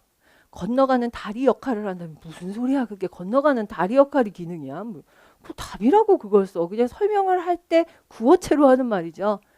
저먼 6는 되게 5도로 해결이 나는데 이렇게 되는 경우 병행이 생기므로 1의 4,6 흔히 종지적 사륙이라고도 하고요. 5도하고 베이스음이 같은 화음을 거쳐서 진행을 해서 병행을 피한다예요. 이런 거 나왔습니다. 그 다음에 올해 또 하나는 원래 마이너의 경우에는 이런 거잖아요. 5도에서 1도로 간다고 했을 때 그 1도가 단화음. A 마이너로 치면 라도미. 이렇게 돼야 되는데 라도미를 안 쓰고 라도샤미를 쓰고 있더라. 이런 거죠. 이걸 왜 쓰지? 라고 이야기를 하면 흔히 말하는 피카르디 3도. 피카르디 3도. 그래서 단조에서도 끝나는 화음은 장화음을 쓰는 것이 관습이었기 때문에 장화음을 사용한다. 이것을 피카르디 3도라고 한다. 근데 공부들 너무 많이 하는 거예요. 여기다가 차용화음 이야기를 하는 거죠. 마이너에서 끝날 적에는 1도를 차용화음으로 쓴다. 채점하시는 분을 당황시키는? 채점하시는 분들이 모이셔서 아마 애들이 왜 이렇게 차용화음 타령을 하죠? 라고 생각할 수도 있어요. 피카르디 3도라는 말을 듣고 싶으신 거지 차용화음이라는 말을 듣고 싶은 건 아니거든요. 자, 요 정도 이야기는 이명동음 전조보다는 좀 앞 챕터예요. 앞 챕터에 있어요. 그러니까 선생님들께서 만약 화성학을 잘 못하시면 너무 어렵게 나와 라고 생각을 하시겠지만 화성학을 조금 하는 사람들한테는 이명동음 전조는 정말 좀 굉장히 침착하게 꼼꼼하게 안 보면 좀 어렵고 그래도 저먼 6 정도는 잘 잡을 수 있지 라고 이야기를 하는 차이예요. 만약에 화성학을 한 4학기 정도 한다. 4학기 정도라고 한다라고 얘기를 하면 저먼 6는 4번째 학기 앞쪽에 있고 이명동음 전조는 기말고사 범위일 거예요. 기말고사 범위요. 그래서 그렇다고 화성학 3의 저먼 6까지 진도를 빼실 수는 없을 거고 어떤 선생님도 그 정도예요. 사실 이명동음 전조가 나온 그 해, 그 다음 해에 선생님들께서 반응하시는 건 되게 뻔해요. 화성학이 어렵게 나오면 화성학 강의를 엄청 몰려서 듣고 화성학 1년 동안 그렇게 하고 화성학이 조금 느슨하게 나오면 화성학 강의 듣는 사람이 뚝 떨어지고 다들 대충 준비를 했다. 그 다음에 또 깜짝 놀라 또 다시 하고 막 계속 이러고 있거든요. 그냥 그렇게 하지 말고 2014년 이후에 시험 문제를 쭉 좀 통으로 몇 년간을 보시면 저는 이 정도는 나오는구나. 뭐 이런 거요. 이 정도는 나오는구나를 보시고 준비를 하시면 될 것 같은데 일단 저희 이따가 책 보여드리겠지만 그 책들 준비하시면은 그렇게 크게 화성학 때문에 난리 날 일은 없으실 거라고 봐요. 다만 옛날처럼 베이스를 깔아놓고 숫자에 맞춰서 위로 쌓아 올리거나 그런 건 정말 안 하는 거예요. 이제는. 우리 오선지 한 장이 없는 답안지에다가 써야 되거든요. 그러니까 더더군다나 기능화성이라고 하는 게 나올 수밖에 없어요. 얘는 어떤 역할을 하니? 이런 거 물어요. 얘는 무슨 역할을 하니? 어떤 진행이 나타나니? 동형 진행 굉장히 많이 나왔잖아요. 그 이유가 답안지에서 써야 되니까. 그래서 화성학을 지금 공부하는 것 중에 제일 나쁜 건 화성학을 누군가가 풀었다. 이게 해답이라더라. 갖다 맞춰본다. 다 맞았다. 끝. 이건 시험 준비가 아니다. 우리 이거는 하나도 시험 준비가 안 된다. 화성학을 보는 방법 자체가 좀 바뀌었으면 좋겠다라는 겁니다. 바람직한 방향으로 바뀌느냐라고 이야기를 하면 이론 전공이 제 입장에서는 대단히 바람직하게 바뀌고 있는데 솔직히 이렇게 화성을 보면서 수업을 하는 학교가 얼마나 있을까? 일단 풀기 바쁘고 애들한테 푼 거 틀린 거 잡아주기가 바쁘고 뭐 이래다 보니 설명을 하기가 그렇게 쉽지는 않아요. 자, 그 다음에 음악사 때문에 걱정을 많이 하시죠. 서양 음악사가 약하다라고 생각하시는 분들이 좀 있는데요. 올해 실패하셨던 분들이 이제 한번 보자고 이야기하면서 본인의 썸노트 같은 거를 많이 보여주세요. 썸노트를 보면서 아까 말씀드린 대로 썸노트는 합격자와 비합격자의 차이가 없다라고 계속 말씀을 드리는데 제가 썸노트를 보면서 항상 좀 아쉬운 건 일단 이 썸노트 외에 뭔가 다른 게 또 있습니까? 라고 물을 거예요. 왜냐하면 저한테 보여주는 썸노트는 정말 너무 칼같이 정리가 너무 잘 돼 있는 애들이거든요. 왜냐하면 지금 음악사 시험 문제는 절대로 신고전주의에 대해서 쓰시오라고 나오지 않아요. 신고전주의가 시험 문제 나오는데 대뜸 피카소 그림이 나와요. 그러면 피카소가 신고전주의 그림을 그린 화가이냐라고 하면 아니에요. 신고전주의하고 아무 상관도 없어요. 미술의 신고전주의는 18세기예요, 진짜로.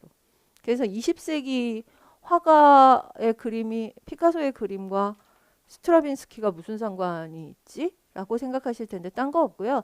스트라빈스키가 발레곡을 만들었는데 그 발레곡의 무대를 피카소가 디자인을 했을 뿐이에요.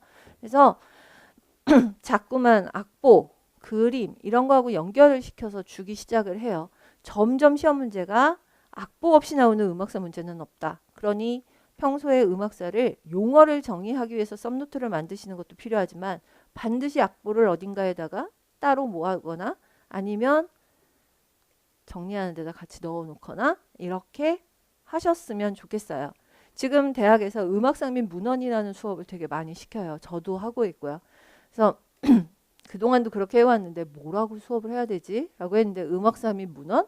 이렇게 해서 이름을 붙여주셔서 뭐 그냥 옛날 하던 대로 하면 되겠네. 원래 그렇게 했는데 라고 이야기를 했는데요. 제가 처음 강의를 시작할 때 수업을 어떻게 했느냐 하면 아이들한테 그때는 들배가 대세였기 때문에 들으면서 배우는 서양 음악사 선곡집을 사라 그랬어요. 선곡집은 구매예요, 무조건. 그래서 선곡집을 사고 그 다음에 저는 뭘 했느냐? 프린트를 만들어 줬어요, 아이들한테. 그래서 프린트를 만들어서 수업을 하면서 선곡집을. 왜냐하면 두 권 다 사라고 하면 틀림없이 안 살 거고 사면 음악사 그 텍스트 많은 책을 사지 선곡집을 살 애들이 아니에요. 이거 뭐 악보밖에 없어? 막 이럴 것 같아서 악보집을 사고 이걸 보자 라고 이야기를 했고요. 그래서 나중에 결국 악보 옆에다가 뭘 많이 적어놓게 되는 그런 수업을 했어요. 음악사 수업이 약간 그런 식으로 방향이 틀어지셔야 할 거예요.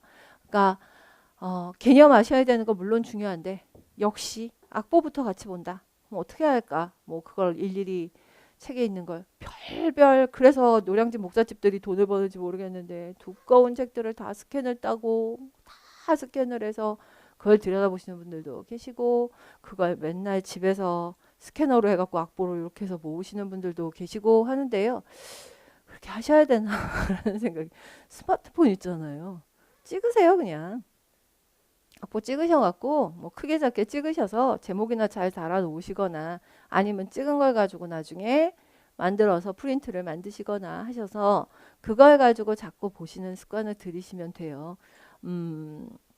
구글 같은 데서 퀴즐렛 같은 걸 검색을 하시면 퀴즐렛이라는 사이트는 퀴즐렛을 따로 검색은 하지 마세요. 그냥 서양 음악사 악보 이런 식으로 구글에서 검색을 하시면 남이 정말 심혈을 기울여서 만들어 놓은 퀴즐렛을 잠그지도 않으신 착한 건지 뭘 잘 못 쓰시는 건지 그런 분들이 좀 계셔서 맞는 걸 보실 수 있을 거예요. 퀴즐렛이라고 하는 프로그램이 있어서요. 거기다 이렇게 친구들하고 이렇게 악보 같은 거 올려서 퀴즈 볼 수 있게 만든 프로그램이 있어요.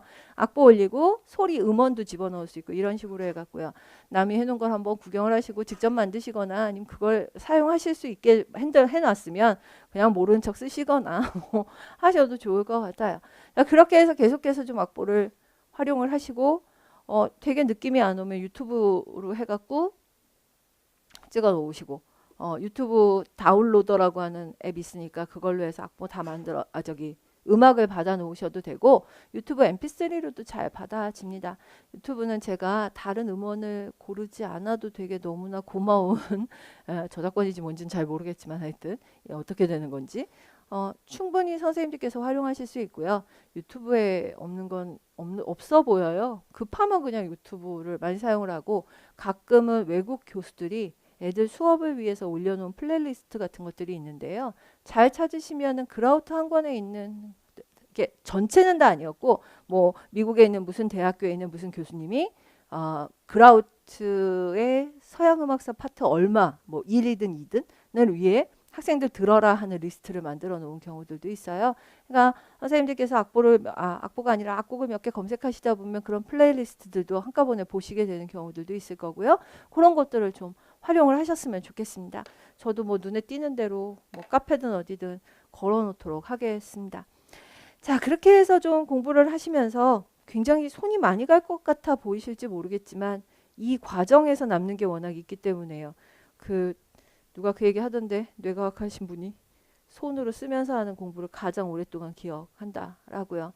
남이 만든 썸노트 정말 저 사시지 말라고 막 정말 뜯어 말리는데요. 썸노트 자체에도 오류가 생길 수 있어요. 그분이 뭐 다 알아서 쓰신 것도 아닐 테니까. 잘못된 책을 베껴가지고 썸노트를 만들었으면 잘못할 수도 있죠. 올해 무슨 책 때문에 하나 난리가 났던 것처럼요. 그래서 벌써 몇 번 있었어요. 저희가 보는 기본서가 다 맞지 않아요.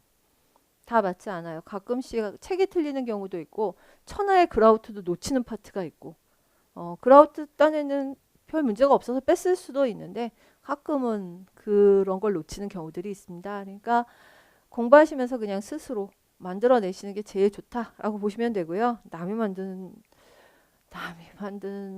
썸노트 진짜 대단하죠. 이 사람은 어떻게 이렇게 만들었을까 싶으신데 잠수 타버린 썸노트 아까운 애들도 되게 많아요. 스터디가 한 4-5명이 모여서 만들었는데 그중에 뭐 누군 붙고 누군 안 붙고 이래서 뭐 안 붙은 분이 에라 모르겠다 그리고 사라지고 뭐 이런 경우도 생길 거고 근데 같이 만든 건데 그걸 세상에 내놓기가 좀 겁나시잖아요. 그래서 합격자들이 한두 페이지만 잠깐 보여주시고 하시는 게 그것 때문이에요. 뭐 만드는 거 보고 하셔도 좋고 저는 그냥 선생님들 기본 이론 교재도 좋고 아니면 나중에 쓰시게 될 다른 심화 교재도 좋으니까 제가 되게 좋아하는 방법은요. 포스트잇 그냥 붙이는 거예요. 그래서 책이 이렇게 불어나 버리게 포스트잇 붙여서 그러니까 포스트잇을 좀 큰 걸 붙이셔서 그 페이지에 있는 걸 요약을 하시거나 아니면 보충해야 될 내용이 있을 때 포스트잇을 붙이시거나 이렇게 하셔가지고 만드시는 방법이 있고 아니시면 제가 좀 실패를 한 것 중에 하나인데 옛날에 교재를 이렇게 내고요. 이 교재에다 여기다가 30 펀치로 뚫을 수 있도록 이렇게 앞쪽을 좀 남기고요. 제가 30 바인더까지 비싸게 제작을 해서 나눠드린 적이 있어요. 안 팔렸어요. 바인더가 창고에서 정말 이렇게 휘어지고 있더라고요. 습기를 받아가지고. 그래서 이건 하는 게 아니었다. 뭐 이러면서 되게 후회를 했는데 외국 책들이 그런 게 많아요. 외국 책들 보시면 왼쪽에 구멍 3개 뻥 뚫려 있는 경우도 많거든요. 그게 뭐냐면 특히 숙제를 찢어서 내고 돌려받은 다음에 철할 수 있도록 만든 것들이에요. 그래서 그걸 한번 해보겠다고 굉장히 출판사한테 구박을 받아가면서 그 짓을 해봤는데 실패를 했어요. 하실 수는 있죠. 선생님들 스스로. 여기 복사집 가셔서 딴다 그러죠. 여기 풀 있는 거를. 참 말도 세죠. 딴다. 그래서 따갖고 구멍을 뚫은 다음에 30 파일 이렇게 좀 두꺼운 거를 하나 사셔서 집어넣고 내가 메모한 거를 그 안에다 계속 집어넣는 방법도 있고요. 그러면 교재를 굳이 워드를 치면서 옮기거나 하는 일을 안 하셔도 되니까 그렇게 해보셔도 좋을 것 같아요. 그리고 구글링을 가끔 해보십시오. 의외로 정말 바보 같은 어떻게 이런 문서가 나와 돌아다니지? 막 이런 것들도 제법 있어요. 그럼 그런 거 하나 다운받아서 잘 편집한 다음에 내가 하고 싶은 거 안에다 집어넣을 수도 있고요. 썸노트 만드시면서 워드 치시는 분, 엑셀로 쳐서 만들어 보내시는 분들도 있는데 뭐 취향대로 제발 한 가지만 하셨으면. 어느 날 어떤 분이 봤더니 막 노트에다 적는 걸 보는데 그게 너무 괜찮아 보여서 나도 오늘부터 노트에 이러다가 남이 엑셀 친 거 보니까 너무 대단해 보여서 나도 오늘부터 엑셀에 뭐 이래가지고 엑셀을 개정할 때마다 새로 출력을 해갖고 또 메모한 걸 옮겨 적고 이러는 일은 안 하셨으면 좋겠어요. 어느 해인가 어떤 분이 오셔서 시험 보기 사흘 전까지 썸노트를 만들다가 교사인 언니한테 욕을 엄청나게 먹고 너는 뭐 하는 짓을 지금 시험 4일 전까지 외우진 않고 워드만 치고 있느냐고 혼이 났다라고 이야기를 했는데 워드 쳐서 공부가 되시면 뭐 그것도 방법은 방법인데 별로 그렇게는 저는 권하지를 않아요. 그러니까 만드는 방법은 느슨해도 그만 뭐해도 그만 본인만 알 수 있는 방법으로 해보셨으면 좋겠어요. 다만 뭔가 있긴 있으셔야 될 거예요. 왜냐하면 시험날 진짜 한 분 있긴 있었어요. 합격자였는데 캐리어 끌고 갔대요. 그리고 왜? 그랬더니 그분이 공부를 되게 늦게 시작하셨거든요. 7월인가 시작을 하셔가지고 자기는 썸노트고 뭐고 아무것도 없으니까 보던 책을 다 싸서 캐리어로 둘둘둘 이렇게 끌고 갔다고 재학생이었고 4학년 졸업연수하고 뭐 제정신이 아닌 상태에서 시험을 봤고요. 근데 그 친구가 붙었던 해가 유독 좀 난이도도 그랬고 여러 가지 점에서 좀 허술했던 해가 아니었나 싶었어요. 본인은 막 너무 짧게 공부해서 너무 신나가지고 이렇게 막 자랑을 하는데 옆에 막 삼수 사수 언니들도 있는데 저 친구 어떡하지? 막 싶을 정도로 좀 너무 혼자 신났더라고요. 그래서 7살에 학교 들어가서 뭐 최연소 뭐 이런 식의 그런 기록을 뭐 그러니까 세는 나이로 22이었나? 뭐 이랬던 친구도 보기는 봤어요. 그래서 그렇게 신난 친구가 가끔은 있는데 도저히 썸노트를 만들 시간이 없었다. 그렇게 해서 자기는 책을 다 끌고 갔었다라고 이야기를 하고요. 그 친구의 비화는 그 다음부터인데 그렇게 해서 턱걸이를 1차를 넘고 시창청이고 뭐고 너무 잘하는 거예요. 예고를 나와가지고 그걸로 엎은 거죠. 그걸로 엎었어요. 그러니까 그런 비하인드가 있는 거지. 거기까지만 들으시고 왜 나는 이렇게 일찍 해결이 안 나고 나만 이렇게 오래 고생을 하느냐 그러실 건 아니다라고 봐요. 그렇게 해서 이제 합격을 하신 분도 뵙기는 뵈었는데 대개 보면 수험장에 가시는 분들은 뭔가 얇은 노트 이런 것들 자기 거 많이 들고 가요. 이걸 많이 들고 가고 그렇게 뭐 캐리어 끌고 가시는 분들은 워낙 짐이 많기는 해요. 뭐 방석도 있어야 되고 막 이래가지고 그렇게는 모를까 책을 다 끌고 가시는 분들은 없어요. 오늘 아마 나눠 드렸나요? 나눠 드리게 될까요? 안 갖고 왔나? 교육 과정을 담은 작은 책자를 아직 안 받으셨구나. 드릴 거예요. 교육 과정 요만하게 만들었는데 그걸 만들고 제가 혼자 꿈꿨던 건 시험장에 그거 들고 들어가는 분들을 보겠다. 막 이러면서 없었어요, 별로. 한두 명 이렇게 막 날긋날긋해진 거를 갖고 들어가는 분을 뵀는데 그런 용도들이에요. 그러니까 대부분 다 그렇게 두껍지 않은 무언가를 정말 죽을 때까지 잘 안 외워지고 이건 왜 이렇게 안 외워지지 하는 걸 나중에 뭐 이렇게 아주 쬐끄만 노트 있잖아요. 얇은 거 용수철 앞에 이렇게 달려있는 약간 편의점 같은 데서 팔 것 같이 생긴 거 그런 것들을 많이 들고 들어가시니까 모든 정리할 노트가 있으면 심적으로도 안정이 되고 할 거예요. 그러니까 그런 것들을 만들어 놓으시는 건 절대 안 말립니다만 굳이 썸노트를 만드시는데 너무 큰 시간은 할애 안 하셨으면 좋겠다. 근데 되려 지금 썸노트보다 더 중요한 건 어찌 보면 악보일 거다. 악보 컷들을 좀 많이 기억을 하셔야 되지 않을까 싶다라는 겁니다. 자, 그렇게 해서 좀 준비를 해 보시면 좋을 것 같고요. 그 다음에 교재 좀 말씀을 드릴게요. 물론 학원 교재들이 최대한 내용을 집어넣어서 만들기는 합니다만 그리고 한동안은 실제 선생님들께서 좀 그 책을 직접 보셨으면 좋겠어요 라는 이야기를 합니다만 음악교육의 기초하고 음악교육학 총론이라는 책은 일단 수험생은 다 가지고 있어야 되는 책입니다. 불행인지 다행인지 저는 이걸 어떻게 봐야 될지 모르겠는데 책들이 개정이 되면서 내용이 추가가 되는데 추가되는 만큼 또 빠지는 것도 있어요. 근데 그 빠지는 게 좀 있었으면 싶은 게 많이 빠진 부분들도 있거든요. 그래서 어, 너무 옛날 책만 아니시라면 뭐 2판 뭐 이 정도 보라색 음악 교육의 기초나 이런 걸 가지고 계신다면 그건 좀 재고할 여지가 있으시건데 지금 4판이 나와 있고 3판이 있으시다 해서 그렇게 큰일은 아니실 거다. 어디가 많이 바뀌었느냐라고 하면 교육과정 쪽이 바뀌었고요. 2015 교육과정이 나왔으니까 그 내용을 추가하고 이런 식으로 들어갔는데 그게 꼭 그 책이 아니어도 충분히 확인하실 만한 내용들이기 때문에 그렇게까지 없으셔도 될 거고요. 저희가 수업을 할 적에 이 두 책을 합치고 그 두 책에서 없는 내용들이나 이해 잘 못하실 거를 다른 책을 뒤져서 또 보강을 시키고 이렇게 해서 수업을 진행을 해요. 근데 그렇게 가다 보니까 저희 수업은 항상 뭔가가 많죠. 그러니까 뭐 예를 들어서 코다이다. 근데 코다이가 이쪽 책에 10페이지 나오고 이쪽 책에 5페이지가 나왔다. 15페이지인데 저희가 드린 코다이는 그걸 넘을 거예요. 항상. 뭐 이것저것 있는 것들은 다 끌어서 일단 시중에서 볼 수 있는 책에서 볼 만한 내용들은 다 갖다 집어넣을 테니까 더 많아질 거고요. 그럼에도 불구하고 이 두 권이 있어야 된다는 건 항상 언제나 나중에 정리할 때 되면 기본서를 한번 읽어보시는 걸 전 많이 권해요.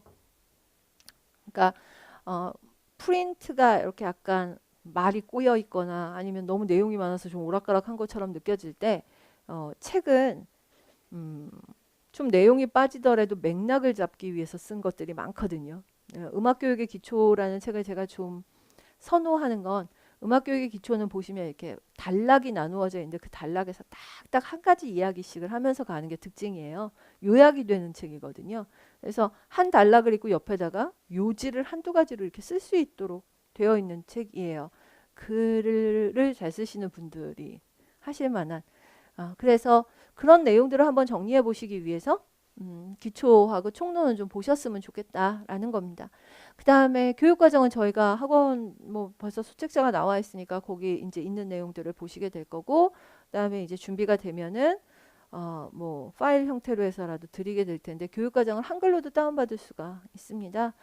별별 분들이 다 계세요. 교육과정 한글로 다운받아서 뭐 코팅을 해서 들고 다니시는 분, 뭐 별별 거를 다 하시고요. 아니시면은 이렇게 친구들하고 조금씩 내용을 나누어서 괄호 넣기 같은 거를 퀴즈를 만들어 갖고 계속 연습을 하시면 조금 더 빨리 외워지고요. 여기다가 노래를 붙이시고 뭐 CCM 멜로디에다가 교육과정을 갖다 붙이시고 하는데 CCM도 여러 두어 개 부르면 헷갈리는데 멜로디 빠르잖아요. 그게 되디라고 정말 좀 물어보고 싶어서 제가 지금까지 여기서 10수년 있으면서 최악의 교육과정이라고 이야기를 하는데 그 교육과정의 내용이 최악이라는 게 아니라 안 외워져요. 이게 너무 말이 꼬여 있어가지고 진짜 안 외워져요. 그리고 도표가 이렇게 많은 교육과정도 처음이에요. 그래서 표는 읽어지는 게 아니고 이렇게 해서 봐야 되는 거잖아요. 그러니까 그런 점에서 좀 힘들어요. 그 외우기도 힘들고 하실 거예요. 천천히 그냥 1, 2월은 좀 급하고 한 3월부터 조금씩 끊어서 좀 외우셨으면 좋겠습니다. 화성학 책을 제가 2권을 일단 적어놨는데요. 연주자를 위한 조성음악 분석하고 조성음악의 화성진행이라는 2권이에요.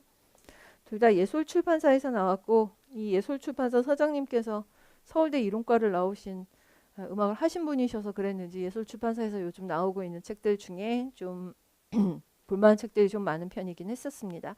연주자를 위한 조성음악 분석은 타겟이 연주자예요. 즉 작곡가가 아니라는 이야기예요. 조성음악 분석이니까 사실은 이 책은 형식 분석이고 싶은 책이에요. 그래서 소나타 형식, 론도 형식인데 그 소나타 형식과 론도 형식이 2권쯤 뒤에 가면 이만큼 있을 거예요. 이게 왜 화성학 책이라더니 형식론 책이야 라고 이야기를 하는 건 원래는 형식을 가르치고 싶었는데 형식이 죽어도 안 가르쳐지더라. 왜? 화성을 몰라서. 화성을 알아야 형식을 알고 있으니 화성을 가르쳐서 형식으로 가자라는 컨셉이어서 화성 내용을 좀 줄이더라도 형식을 뒤에다 붙인 그런 책이라고 보시면 돼요. 그래서 보시면서 약간 책이 너무 급하게 진행이 되는 것 같은데? 라고 이야기를 한다면 원래 타겟은 뒤에 있는 분석이었기 때문이다 라고 보시면 됩니다. 그래서 이 책은 정확하게 말하면 화성학 책보다는 분석을 의도한 책인데 그걸 하기 위한 화성이다. 형식론이 올해 안 나왔어요. 지난 4년 정도 어떤 형태로든 형식이 나왔죠. 론도가 나오고 뭐 소나타가 나오고 하는 식으로 나와서 오케이 올해 푸가 막 이래가면서 푸가도 많이 들여다봤고 했는데 안 나왔습니다. 안 나오니까 이제 올해 아마 형식론 하자 그러면은 나오지도 않는 걸 이렇게 생각을 하실 텐데요. 한 해 쉬었을 뿐이지 아닌 것 같아요. 전 그럴 일은 아니라고 보고요. 그래서 어쨌든 이 책의 내용들을 좀 보면서 형식을 좀 확인을 하는 데까지 그러니까 두 권을 다 보게 되면 형식론의 기초와 화성학을 약간 좀 부족하지만 하시게 될 거다라는 거예요. 저희가 1, 2월에 수업을 하면서부터는요. 수업을 할 때는 형식을 일단 빼고 형식 챕터를 다 빼요. 그 다음에 화성 챕터에다가 집중을 해서 먼저 갈 겁니다. 그리고 형식론 수업을 되게 특강으로 처리를 하면서 그 특강을 할 적에 이 책에 있었던 것들을 다시 뽑아가지고 해서 두 권을 완전히 마무리를 하자 이렇게 얘기를 하죠. 자, 그런 식으로 진행을 하게 될 거예요. 형식론은요. 화성이 돼야 형식이에요. 화성이 안 되고 형식을 한다라는 거는 말이 안 돼요. 그러니까 형식 분석부터 하고 화성을 한다? 말도 안 되는 소리예요. 왜냐하면 형식 분석은 화성과 디자인이라고 하는 두 개의 축으로 봐야 되기 때문이다 라고 보시면 되거든요. 자, 그래서 저희 먼저 화성부터 시작이 될 거고요. 조성음악의 화성진행이라는 책은 화성학 쪽에 훨씬 더 많이 기울여져 있어요. 그리고 허영한 한비숙 선생님은 그 이후에 악곡의 형식 분석에 관한 책을 벌써 2권이나 내셨어요. 그러니까 분석에 관련된 내용은 다음 책으로 넘기고 화성과 관련된 내용을 이 2권에 남겼다라고 보시면 돼요. 두 책을 만약에 큰 서점 가셔서 이렇게 한번 놓고 비교를 해보시면은요. 이 책이 얘보다 훨씬 더 촘촘하게 글씨도 많고 뭐도 많고 문제도 엄청 많고 그럴 거예요. 이거는 4학기를 의도하고 만든 책이고요. 이 책은 예종에서 6학기 가르치는 책이에요. 예종은 6학기 동안 음악 문법이라고 그러든가 뭐 수업을 만들어서요. 드랍시켜요. 아이들을. 떨어지면 다시 해요. 그리고 심지어 이게 강사분들 평가까지 들어가잖아요. 몇 명을 가르쳤는데 몇 명이 드랍됐다. 그래서 애들이 신청을 할 때 드랍 많이 애들 잘 못 붙이는 선생님한테는 신청을 안 해요. 학원 강사랑 똑같은 시스템으로 가요. 그래갖고 되게 예민해질 수 있는 그런 거의 교재예요. 그래서 교재가 당연히 위에 거보다 어렵습니다. 어렵고 약간 좀 무식하게 연습하는 과정, 이렇게 성부 채우기 이런 것들도 있는데 시간은 많이 걸리고 우리 시험하고는 조금 관계가 없고 그러니까 주로 여기서도 분석 문제들을 많이 보시게 될 거예요. 어떻게 가셔도 상관은 없는데 뭐 제일 확실하고 제일 뭐 좋은 방법 대신 돈이 좀 많이 드는 방법 개인 레슨을 구한다. 이 책이든 잡아가지고 레슨을 한다. 특히 화성이 완전 바닥인 경우. 그리고 그분이 임용을 좀 알아야 돼요. 입시처럼 가르치면 안 되고 입시하고는 아무 상관이 없으니까 조금 임용을 아는 분들한테 개인 레슨을 받는다. 타겟을 그렇게 잡으셨는지 그런 개인 레슨을 한다고 광고를 하고 다니시는 분들도 계시긴 하더군요. 근데 제가 그래서 운 좋게 어떤 분한테 들었어요. 레슨비를 들었는데 만만치 않던데요. 타임당 6만 원? 1시간에 6만 원? 뭐 이런 이야기를 들었어요. 왜? 그렇게까지 할 일이야? 이런 좀 뜨악한 그랬더니 그분은 이제 나름 선생님하고 정이 들어서 그런지 나름 보충 자료도 주시고 뭐 하신다고 그래서 알았다고 그냥 잘해보시라고 이렇게 얘기를 했어요. 돈 드는 방법이고요. 제일 저렴하게 하는 건 작곡 전공 친구가 있다. 근데 나는 마침 그 친구가 잘 못하는 뭐뭐 전공이다. 내가 단소를 가르쳐 줄 수 있다. 뭐 아니면 아주 엉뚱하게 해서 그 친구하고 사이가 좋게 잘 지내시면서 좀 배우시는 방법이 제일 저렴하게 가는 방법. 중간쯤에 아마 학원이 아닐까 싶어요. 저희요. 이건 1, 2월에 빠르게 치고 갈 겁니다. 그냥 아주 빨리 갈 거예요. 거의 막 하루에 4챕터 나가는 날도 있고 3챕터 나가는 날도 있고 그럴 거고요. 특히 앞쪽은 엄청 빨리 나가고 왜냐하면 시간을 벌어야 되거든요. 뒤에 벌어야 돼서 앞쪽은 막 휙휙 가요. 선생님들께서 정말 장삼도 위에 단삼도를 쌓으면 장사마음이야. 이것조차 헷갈릴 정도시라면 미리 좀 준비를 하시거나 많이 읽어보시거나 복습을 정말 많이 하시거나 작년에 예, 재작년이구나. 실화입니다. 8주 수업인데 6주쯤 왔어요. 제가 아무리 학원 사정이 어두워도 그쯤 되면 환불이나 이건 어려운 걸로 알고 있는데 6주쯤 와서 저한테 눈물 뚝뚝 흘리면서 저는 첫 번째 시간부터 하나도 못 알아들었다고. 국악 전공이셨거든요. 오늘 여기 와서 화성학을 처음 배웠다고. 나는 장삼도 단삼도를 세야 되는 사람인데 제가 장삼도 위에 단삼도 쌈 장암이죠. 이렇게 되면 뭐죠? 감이죠? 이러면서 지나갔다는 거예요. 거기서부터 엉켰다는 거죠, 자기는. 그래서 아니 지금 그 얘기를 하시면 어떡하냐고. 한두 주 들어보시고 아니겠다 싶으면 손해가 나도 빨리 환불을 하고 개인 레슨 붙든지 어떻게 하셔야지. 지금 말씀을 하시면 어떡하냐고 제가 얘기를 했었던 기억이 나요. 그러니까 자 상태 보시고 내가 어떤 방법을 취해야 할까를 좀 고민하실 필요는 있어요. 저희는 진도가 빨리 나갈 수밖에 없고 8주 안에 일단 필요한 내용들을 마무리를 해드려야 된다는 게 맞고요. 아니면 아주 장기간 동안 화성학을 끌고 가야 되는데 그렇게까지 끌어야 할 시간은 사실은 잘 없어요. 잘 없으니 저는 하여튼 이거를 두 권을 말도 안 되는 속도로 수업을 하게 될 겁니다. 그리고 많이 못 풀어드리고요. 그래서 많이 못 풀어드리는 대신에 숙제를 왕창 드릴 거예요. 그러면 숙제를 내시면 김남주 선생님께서 학원에 대기를 하고 계시다가 수업 시작 전에 숙제 내신 거를 막 채점을 하셔서 돌려드리고 그때 질문을 받아요. 그러니까 정말로 철저하게 수업을 복습하시면서 숙제를 다 내시고 김남주 선생님을 아주 괴롭힐 정도로 과제를 다 해내시고 나중에 모르겠는 거를 다 꼼꼼하게 물어보시면 K 레슨만큼 효과를 내실 수도 있을 거다라는 생각이 드는데 숙제가 밀리기 시작을 하고 뭐 관혼상제를 챙기시고 이러시라면 아마 상당히 위험해질 거예요. 그러니까 화성 수업은 빠뜨리지 않고 1, 2월 안에 숙제를 내고 피드백을 받는 거가 완료되는 상태. 그래야 한 번 두 책을 잘 보았다라는 차원으로 이야기가 될 겁니다. 두 번째 책 조성음악의 화성진행은요. 제가 일부러 김남수 선생님께 아예 부탁을 드렸어요. 그래서 3, 4, 5, 6월 넉 달 동안 3, 4월에 1권, 5, 6월에 2권 이렇게 해서 조금 화성학이 잘 안 되시는 분들을 위해서 일단 반을 열어 놓을 겁니다. 반응이 그게서 그게예요. 꼭 들어야 되는 친구들이 제법 있어서 막 꼭 해야 돼요 이런 친구들도 계시고 3, 4, 5, 6월까지 화성학 자체를 잡고 계신 걸 무서워하시는 분들도 계시고 네, 한번 생각을 해 보시는 것도 방법일 거라고 봐요. 저는 책은 정말 좋은 책인데요. 이 책이요. 아마 작곡 전공한테 내밀어도 책을 안 본 친구들은 조금 당황할 거예요. 왜냐면 이 책은 화성 기호를 전부 대문자로 쓰고 보는 방법이 약간씩 차이가 나요. 그래서 그런 방법들을 그냥 같이 보시면 될 겁니다. 참 공교롭게도 세계적으로 유명한 화성학자가 두 사람이 있는데 한 사람은 지금 텍사스 대학에 있는 코스트카라는 사람이고요. 그 코스트카는 위에 계신 연조분 쓰신 송무경 교수님의 선생이시고 그 다음에 뉴욕 쪽에는 샥터라는 사람이 있는데요. 샥터라는 사람의 선생님은 요 밑에 두 분의 선생님이세요.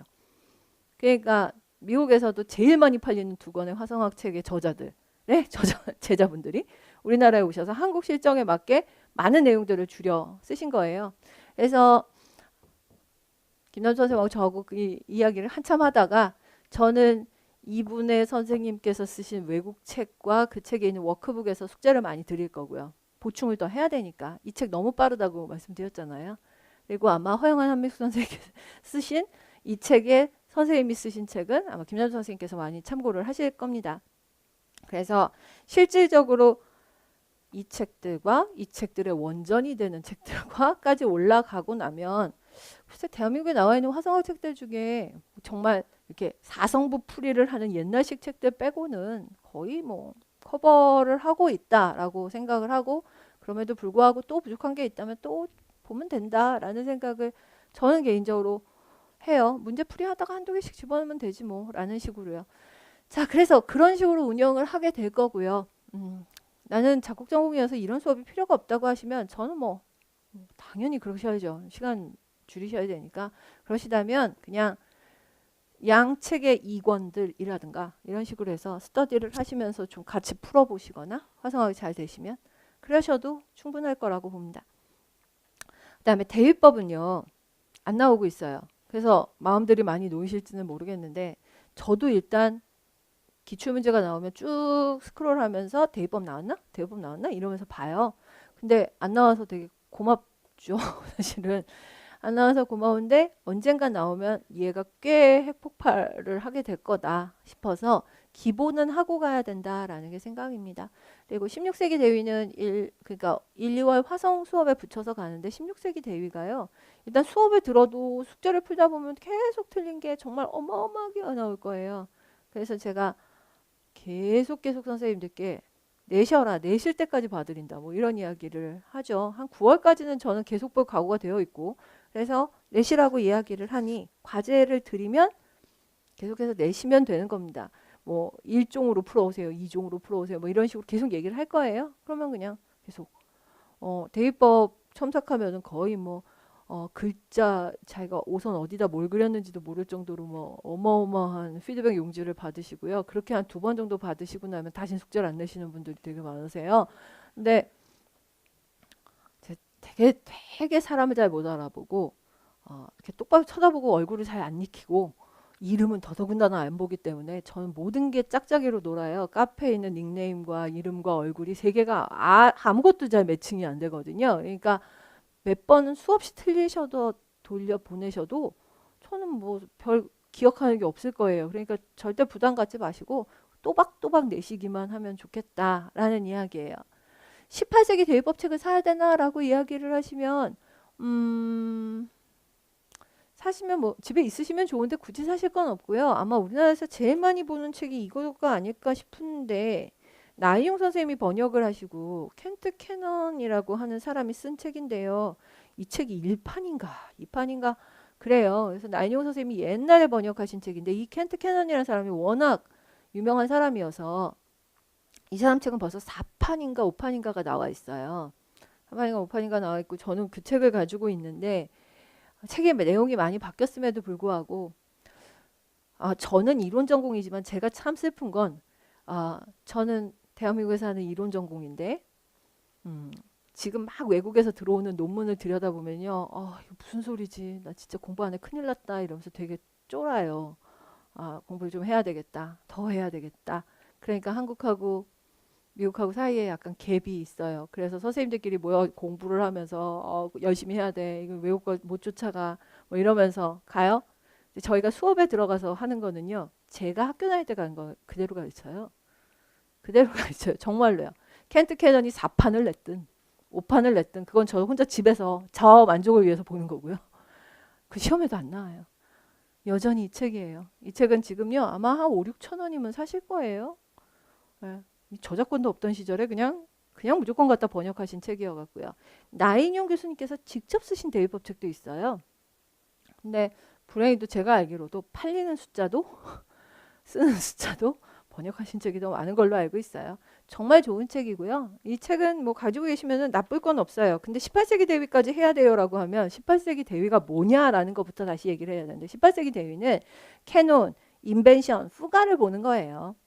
16세기하고 달라요. 올해 뭐 역행 전이 이런 거 나왔잖아요. 그런 거 하는 거예요. 그러니까 18세기 대위법의 기본적인 원리하고 후가 분석을 하기 위해서인데 후가를 저희가 분석을 해드리지만 가끔가다 후가 분석이 기억이 잘 안 나거나 하시면 이 책을 보시면 이렇게 분석해 놓은 예들도 몇 개 있고 하니까 도움은 되겠죠. 그래서 그런 거 보시라는 거고 혹시 학교에서 대위법을 되게 강조를 해서 J.S. 바흐 스타일 대입법이라고 수문당에서 나온 굉장히 크고 이렇게 두꺼운 책을 보셨을 수도 있을 거거든요. 그 책도 상당히 좋은 책입니다. 그래서 뭐든 가지고 계시면 그냥 있는 대로 보셔도 좋겠습니다. 서양 음악사는 이제 개강을 했으니 제가 뭐 그런 말씀을 드리기는 뭐 한때예요. 지금 저희 서양 음악사 교재가 어느 수준이냐라고 물으신다면 들베와 그라우트에서 들베 쪽에 조금 더 가까운 쪽. 이건 난이도로요. 들베하고 그라우트가 이만큼 차이가 있다. 여기가 들베고 여기가 그라우트면 한 요쯤 들베 쪽에 가깝고요. 3, 4, 5, 6월이 되면 이거 이제 그라우트 쪽에다 갖다 붙일 거예요. 근데 그라우트 정말 좋은 책인데 그라우트는 미국에서 좋은 책이고요. 좋은 책이고 좀 쓸데없는 내용들도 많고 지나치게 미국 중심이고 뒤에 특히 현대 파트 가면 대중음악이 많아도 너무 많거든요. 마이클 잭슨까지 나오니까. 그래서 너무 많아서 좀 그렇고 대신에 유럽 음악에 대한 이해가 좀 부족해요. 근데 우리나라에는 유럽파 독일에서 공부하고 오신 음악사 선생님들도 상당히 많이 계시고요. 그런 분들이 또 서울대에도 계시고 교원대에도 계시고 막 이러다 보니까 되게 불안하고 가끔은 독일에서 와장창 몰려 나온 경우들이 있고 어떨 땐 그라우트에서 거의 베끼다시피 나온 적도 있고 해서 두 책을 섞을 겁니다. 저희 음악사 프린트가 두꺼운 이유는 그 두 가지 책이 좀 섞여 있는 경우들이 많아서 그래요. 그래서 두 가지 책이 약간 상충되거나 충돌을 일으켜서 서로 뭔가 안 맞거나 이런 경우들이 꽤 많을 거예요. 그거는 보는 관점의 차이고 그렇게 논쟁적인 부분은 시험에 나올 부분은 아니니까 걱정 안 하셔도 되고요. 그러면 이거 두 개만 보면 다냐? 이제 합격자들 아니고 이제 시험 보신 분들의 반응은 너무 재미있어요. 그라우트에서 무슨 악보가 나왔거든요. 그랬더니 그 다음에는 그라우트 스터디를 엄청 짜는 거예요. 그라우트 스터디를 엄청 짜고 있어요. 근데 그 악보 컷 하나 때문에 그라우트를 이잡듯 뒤진다? 는 말도 안 되고요. 예전에 어느 악보가 하나 나왔는데 그게 이제 어느 교수님이 그에 들어가셨다는 것까지 소문이 다 나고 났는데 그에 유독 중세가 많이 나왔거든요. 근데 그분이 중세 전공이시기도 하셨어요. 그랬더니 모두 모여서 중세. 특히 그 저자분이 쓰신 중세만 특화해서만 이만한 책. 그걸 읽고 계시는 거예요. 거기는 이건 개론 수준의 책이 아니기 때문에 대학원생들이 보는 거기 때문에요. 반론도 되게 많고요. 예외적인 경우도 되게 많고요. 법칙에 안 맞는 경우들도 많은데 그걸 위주로 파고 계신 거예요. 다음에도 그분이 들어가신다면 그걸 해볼 일이지만 안 들어가시면 말짱꽝인 일이잖아요. 그런 경우도 되게 많아요. 그래서 이 두 권 봤으면 되는 거다. 이 두 권 봤으면 되는 거다라고 좀 생각을 하고 그 다음부터 빠지는 부분 나도 어떻게 못한다라는 좀 그런 마음을 가져보시라라고 말씀을 드리고 그래서 내용적으로는 이거 두 권이면 충분하고 저는 여기다가 악보를 더 얹어서 드릴 거다. 뭐 이럴 거라고 보시면 됩니다. 한번 읽어보시겠다고 스스로 뭐 분연히 하시겠다고 한다면 말리진 않겠습니다만 그렇게까지 하시기엔 시간이 너무 없지 않으실까라는 생각이 들어요. 국악은 예고용 교과서가 아직 나오진 않았습니다만 지금 있는 교과서도 충분하고요. 예고용 교과서 중에 음악 이론이라는 교과서가 있는데 이게 국악하고 서양 음악 이론을 모아놓은 책이에요. 특히 국악 파트가 이렇게 있죠. 사실은 가장 최근에 나온 교과서보다는 그 앞쪽이 좀 더 좋았어요.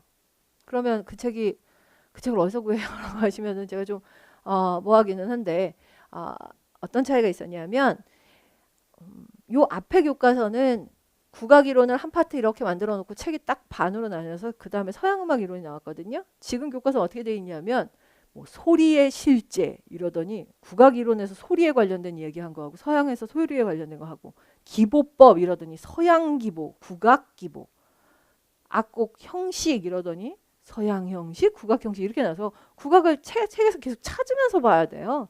결국은 모아놓으면 똑같은 내용인데 그래서 차라리 보시기에는 옛날 교과서가 더 낫습니다. 혹시 예고 다니셔서 옛날 교과서 한 20년 전 걸 끌고 나오시는 분들도 계시는데 별로 추가된 내용이 없습니다. 그래서 괜찮습니다. 특히 이 음악 이론의 저자가 교학사 선생님 같은 경우에는 신현남 교수님이신데 신현남 선생님께서는 저기 국고 선생님이셨어요. 그래서 가장 좀 객관적인 내용을 많이 담고 있습니다. 그래서 딱 정도를 지키는 책이고요. 돌아가신 장사원 선생님께서 쓰신 최신 국악총론은 진짜 옛날 책이어서 정말 옛날 책이어서 어느 정도 옛날 책이냐. 지금 우리 모두 소금이라고 부르는 악기를 죽어도 당적이라고 부르시고요.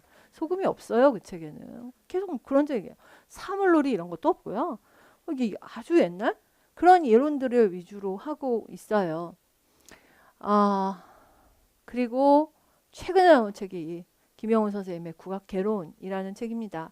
오류가 났다고는 말을 할 수 없지만 어쨌든 김영훈 선생님 책 안에는 약간 논란의 여지가 있는 게 몇 개 포함되어 있었던 건 틀림없습니다. 그래서 올해 시험에서 선생님들께서 이의 신청을 하셨고 놀라울 정도로 그 이의 신청이 빠르게 답이 밑에 탁 떨리면서 말도 안 되는 소리 하지 말라고 이렇게 딱 붙었어요. 되게 안 그러거든요. 너희 뭐 할 말 있으면 해라 뭐. 그리고 나중에 이상 없음 이런 식으로 발표를 하는데 네가 잘못 알고 있다고 답글 달린 건 이번이 처음이에요. 음악에선 그런 일 잘 없었거든요. 그럼 결국은 저희가 좀 이 책이 어떻게 될 거지? 라는 생각을 하게 만드는 그런 부분입니다. 이게 어떤 차이가 있냐면요. 제가 예를 들어 볼게요. 영산회상이라는 곡이 있거든요. 영산회상을 저희는 이걸 일반적으로 계면 이렇게 얘기를 해요. 이거 황종계면 이렇게 말을 하죠. 왜냐하면 지금까지 이런 개념으로 수업을 해야 영산회상의 4도 아래로 내려서 평평하게 내렸다. 평조회상 아래로 내린다. 이런 게 있으면 얘가 임종계면 이렇게 말을 했거든요. 근데 요즘 젊은 국립국악원에 있는 국악사들, 연구사들, 학예연구사 이런 분들이 국립국악원 홈페이지에다 써놓은 거 보면 영산회상이 평조라든가 이런 식으로 설명 많이 해요. 그러니까 이분들은 느낌상 음악을 연주를 해보고 계면 느낌이야 이렇게 얘기를 하시는데 젊은 친구들은 어떻게 하냐면 나오는 음을 다 세보는 거예요. 나오는 음을 다 세갖고 제일 많이 나오는 음서부터 해갖고 제일 중심이 되는 음들을 다 계산을 하고 보니 이거 평조였어. 이렇게 이야기를. 그러니까 옛날 분들은 자신들이 연주하는 음 사이사이에 나는 계면이라는 느낌인데 중간에 이 음도 좀 저는 이렇게 해서 즉흥적으로 집어넣었는데 그 즉흥적인 음들을 다 세갖고 평조라는 결론을 내서 지금 국립국악원 가서 보시면 영산회상 평조로 돼 있고 이렇습니다. 그런 이론들이 일부 반영이 돼 있어요. 여기. 그게 골라지지 않고 만약에 선생님들께 그냥 똑같은 지식으로 들어가서 머리에 딱 들어가면 사고가 날 것 같아요.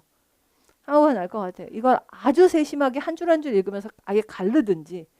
근데 저는 그 방법보다 그냥 차라리 수업 시간에 들으시고 그 책을 이렇게 읽으시면서 뭐가 저랑 잘 안 맞아요. 뭐 수업 내용이랑 다르잖아요. 라고 하시면은 제가 그냥 교통정리를 하는 걸 지금까지 많이 선호를 했어요. 안 그러면 멀쩡한 책 하나 갖다 놓고 여기 틀렸어요.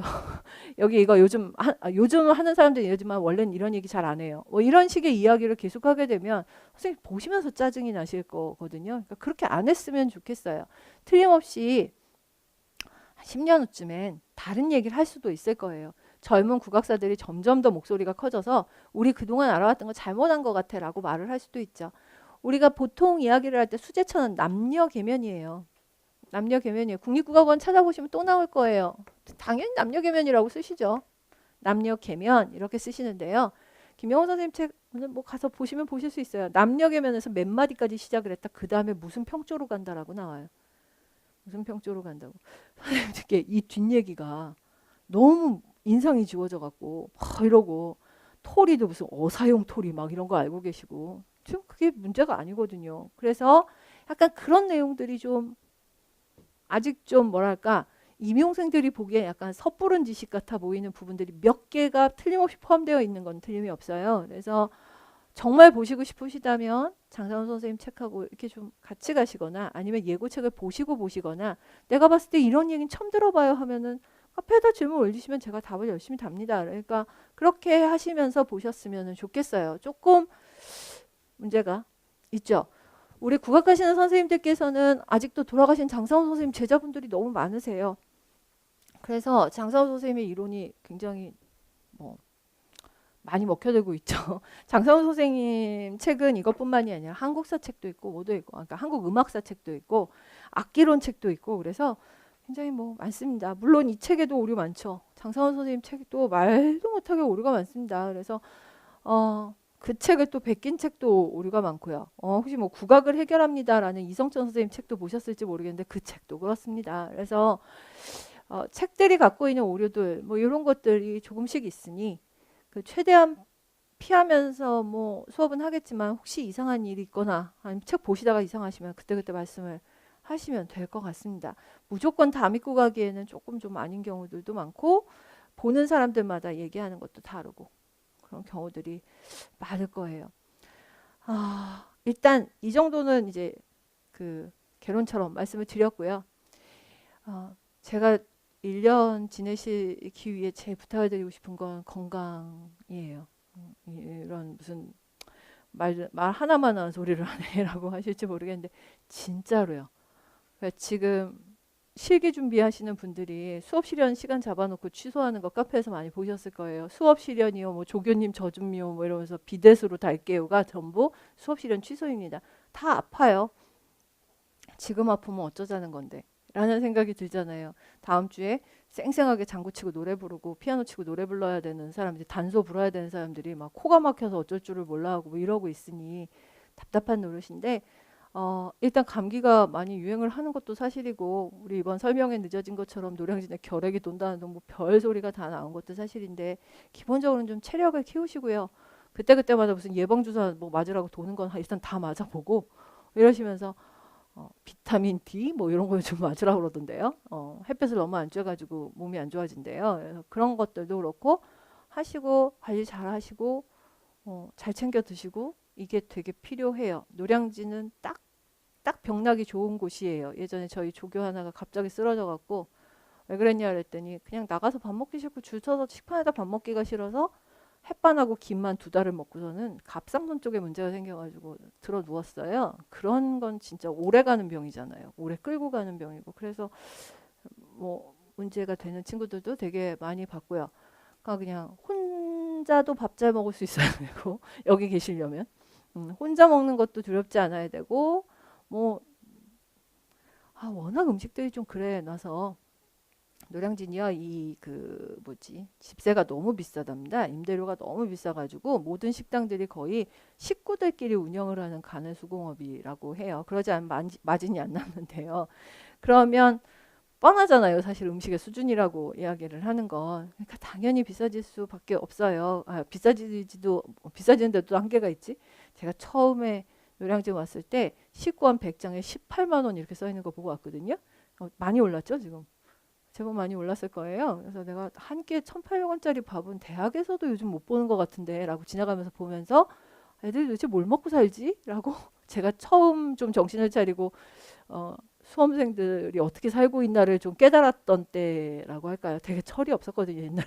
아무 생각 없이 그냥 이렇게 돌아다니다가 어떻게들 살고 있지? 라는 생각이 좀 들었는데, 몸 버리시기 딱 좋고, 몸도 안 좋아지지만 굉장히 신경도 많이 쓰고요. 또 다른 과목보다 특히 음악 하시는 분들이 옛날부터 약간 학교에서 배운 것들이 있어서 그런지 많이 뭐라 그럴까, 상처를 내요, 서로한테.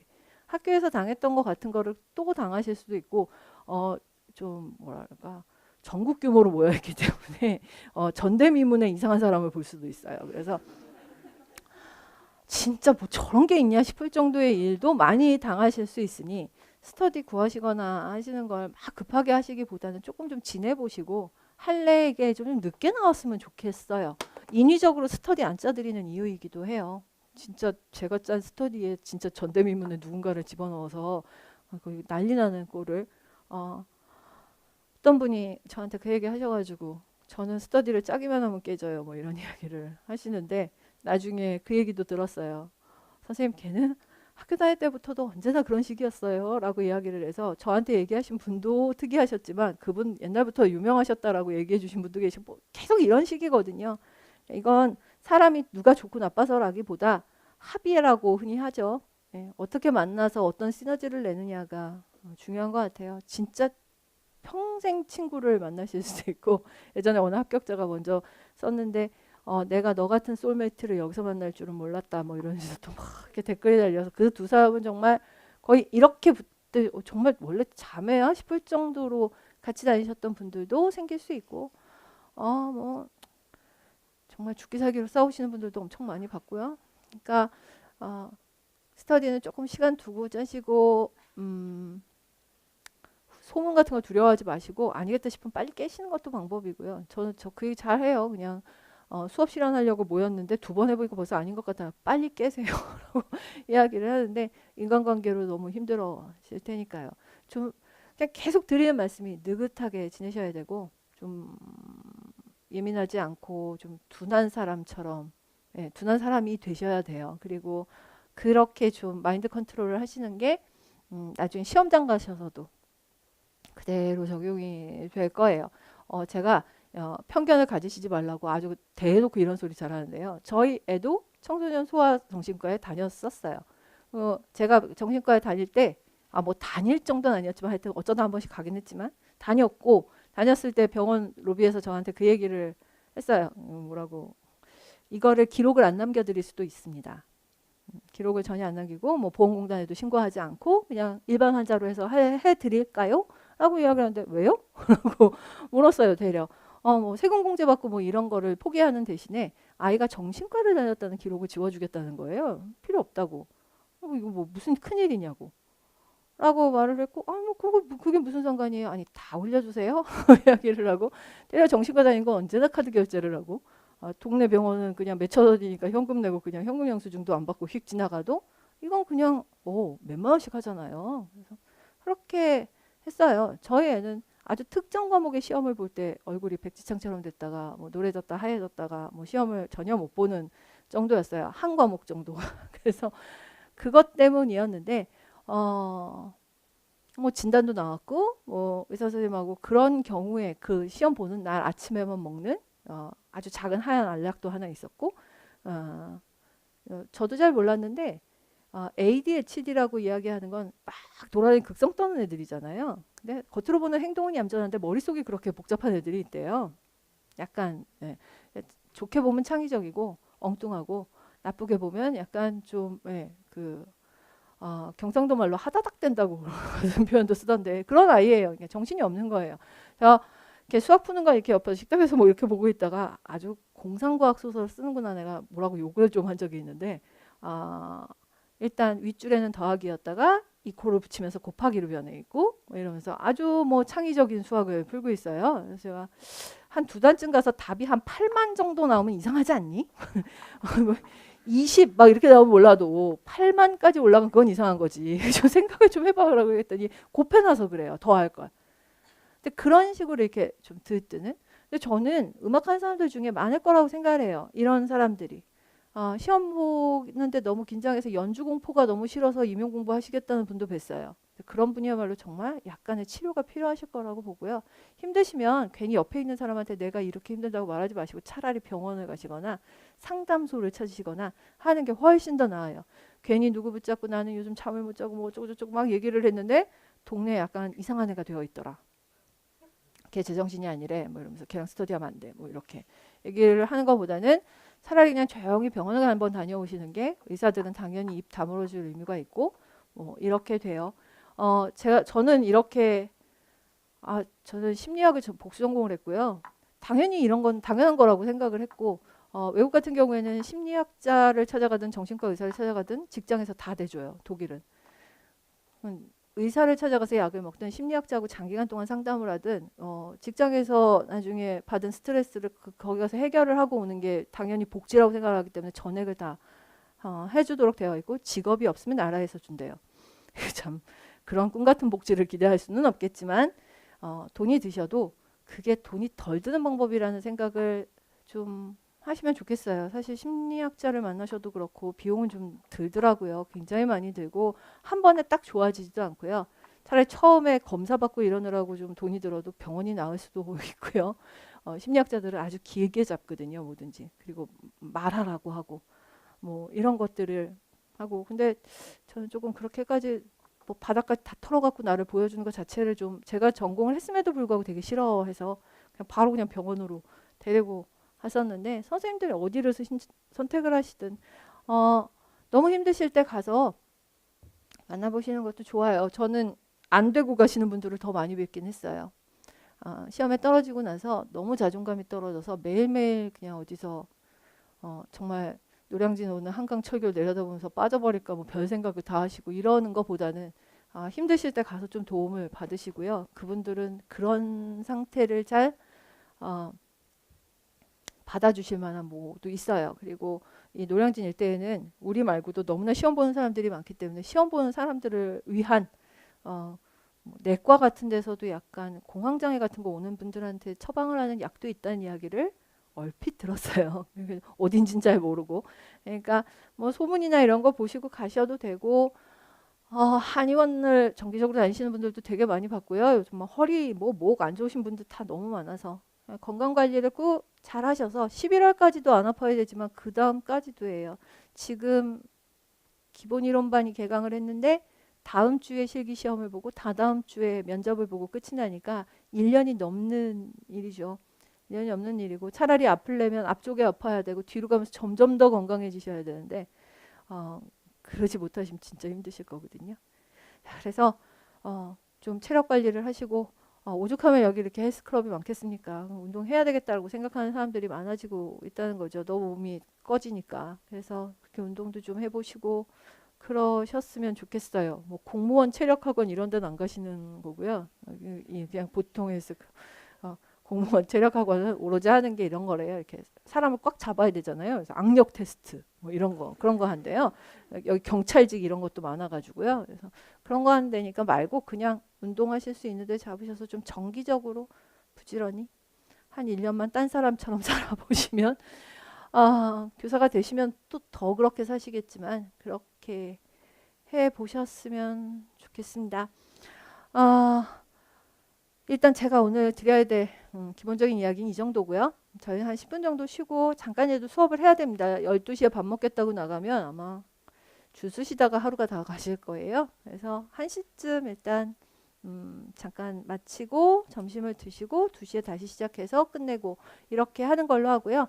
마지막으로 드릴 말씀. 매주 퀴즈가 있습니다. 근데 그 퀴즈를 하시는 타이밍을 좀 말씀을 드리면 아침 9시에 오셔서 푸셔서 당일날 제출하셔도 되고 도저히 아침 9시에 못 와요라고 하시면 오후에 내셔도 됩니다. 그리고 저희가 아마 3, 4, 5, 6월서부터는 쓰고 가시라고 하는 걸 점점 늘릴 거예요. 그래서 학원에 계시는 시간이 점점 더 길어지는데 학원에 계시는 시간이 길어지는 게 너무 불편하신 분들도 계실 거고 뭐 쓰고 가는 게 차라리 낫지 라고 하시면은 쓰고 가셔도 됩니다. 저희 뭐 매주 채점해서 돌려드리는 거는 하는데 채점을 해서 돌려드리는 거는 하는데 그걸 가지고 결과에 대해서 뭐라고는 잘 안 합니다. 어느 정도까지는 좀 자발적으로 하시는 걸 제가 좀 원하고요. 그 다음에 여름쯤부터는 아마 조금 시동을 걸 겁니다. 몇 시까지 안 내면 안 받아요. 뭐 이런 이야기들을 막 할 거예요. 그러니까 그거에 맞춰서 같이 좀 움직여 주시면 됩니다. 아침 9시에 오셔서 지난주에 배웠던 거를 한번 쭉 풀어보시는 거는 저는 괜찮을 것 같고요. 근데 그렇게 일찍 오시는 게 힘든 분들도 계시니까 그때는 좀 뭐 다음 주에 내야지 그리고 집으로 가져가셔도 상관은 없으실 거예요. 그리고 인강 제출은 아마 조교님께서 공지 올리실 테니까 그거대로 보시면 될 것 같고 합격자 설명회를 지금 보여드릴 수가 없는 게 좀 안타까운 일인데 저기요 합격자 설명회 할 때 그 많은 합격자들이 그 얘기해요. 숙제를 또박또박 내세요라는 말을 많이 할 거예요. 특히 인강을 1년 동안 들으신 분들은 숙제를 또박또박 내세요. 저는 다 냈어요. 라고 말을 할 겁니다. 인강이요. 제가 가끔 그 농담처럼 봉이 김선달이 된 기분이다. 이런 말을 많이 해요. 대동강물을 팔아먹었다고. 강의는 올라와 있는데 완료하시는 분들이 별로 없으세요. 진짜로요? 그럼 완료하신 분들 없으시면 이분이 기간들이 지나면 추가 비용을 내시고 또 끊어놓고 또 안 들으세요. 뭐 저도 인강 신청해서 여지껏 완료를 해본 적이 없는 입장이니 저도 그걸 뭔지 알고요. 뭐 헬스클럽 2번, 3번 나가고 한 달 날린 거 뭐 수없이 많으니까 알겠는데 이게 시간을 정하고 사람을 보러 가는 거하고 너무 다르기 때문에 인강은 진짜 완료하기가 힘듭니다. 그러니까 좀 그런 점은 좀 감안해 주시고 정말 잊어버릴 뻔했다. 제가 혹시 이따 끝날 때 말씀을 놓칠 수도 있어서 저희 13일 날 실기학원 선생님들이 그러니까 다음 주 토요일 날 여기 오실 거예요. 잠깐 뭐 물어보시고 그렇게 하시면은 좋겠고 오늘 수업 끝나고 절 보실 분들은 절 보는 것 때문에 시간 잡으시면 되고 그 다음에 실기학원 궁금하신 분들은 실기학원 실장님하고 이제 좀 시간을 잡으셔서 본인이 잘하는 거 못하는 거 뭐 어느 지역을 볼 건지 시험 내용 이런 것들도 좀 들으시고 기출문제에 대해서도 좀 들어보시고 하셔서 일정을 좀 보셔도 좋을 것 같아요. 되게 실기학원을 안 차리려고 무지하게 정말 버티고 또 버티고 난 거기까지 신경 쓸 뭐 여력이 안 된다고 계속 그러고 있었는데 많은 분들이 학원에 오셔서 원스톱을 바라시더라고요. 여기서 다 해결을 보고 싶다. 저는 어쨌든 저로 인해서 뭔가 돈을 더 쓰실 일을 만드는 것 같은 느낌 때문에 죽어도 하기가 싫었는데 너무나도 원스톱을 원하셔서 그게 없어서 여길 못 다니겠다라든가 그게 없어서 여길 안 다녔는데 나중에 힘들었다라든가 뭐 별소리를 다 듣고 제일 나쁜 건 1차 합격자들이 레슨 받을 데가 없어서 우리가 얼마나 그 서름을 받고 노량진을 돌아다니고 있는지 아시냐고 막 이러면서 약간 항의를 하는데 그땐 좀 마음이 아프더라고요. 그래서 일단 열어놨는데 그거 역시도 선생님들께서 그냥 선택하실 일입니다. 학원에 딸려 있는 학원에 갔는데 나는 그 선생님이 진짜 너무 마음에 안 들어서 못하겠어. 당연히 다른 데 가시면 되는 거고 알아서 하시면 되는 일이고요. 일단 선생님들 한번 보시라고 다음 주에 오시라고는 해놨으니 그때 보시면 되겠습니다. 자, 한 10분만 쉬고요. 저희 오늘 드린 프린트부터 가지고 수업 좀 하도록 하겠습니다.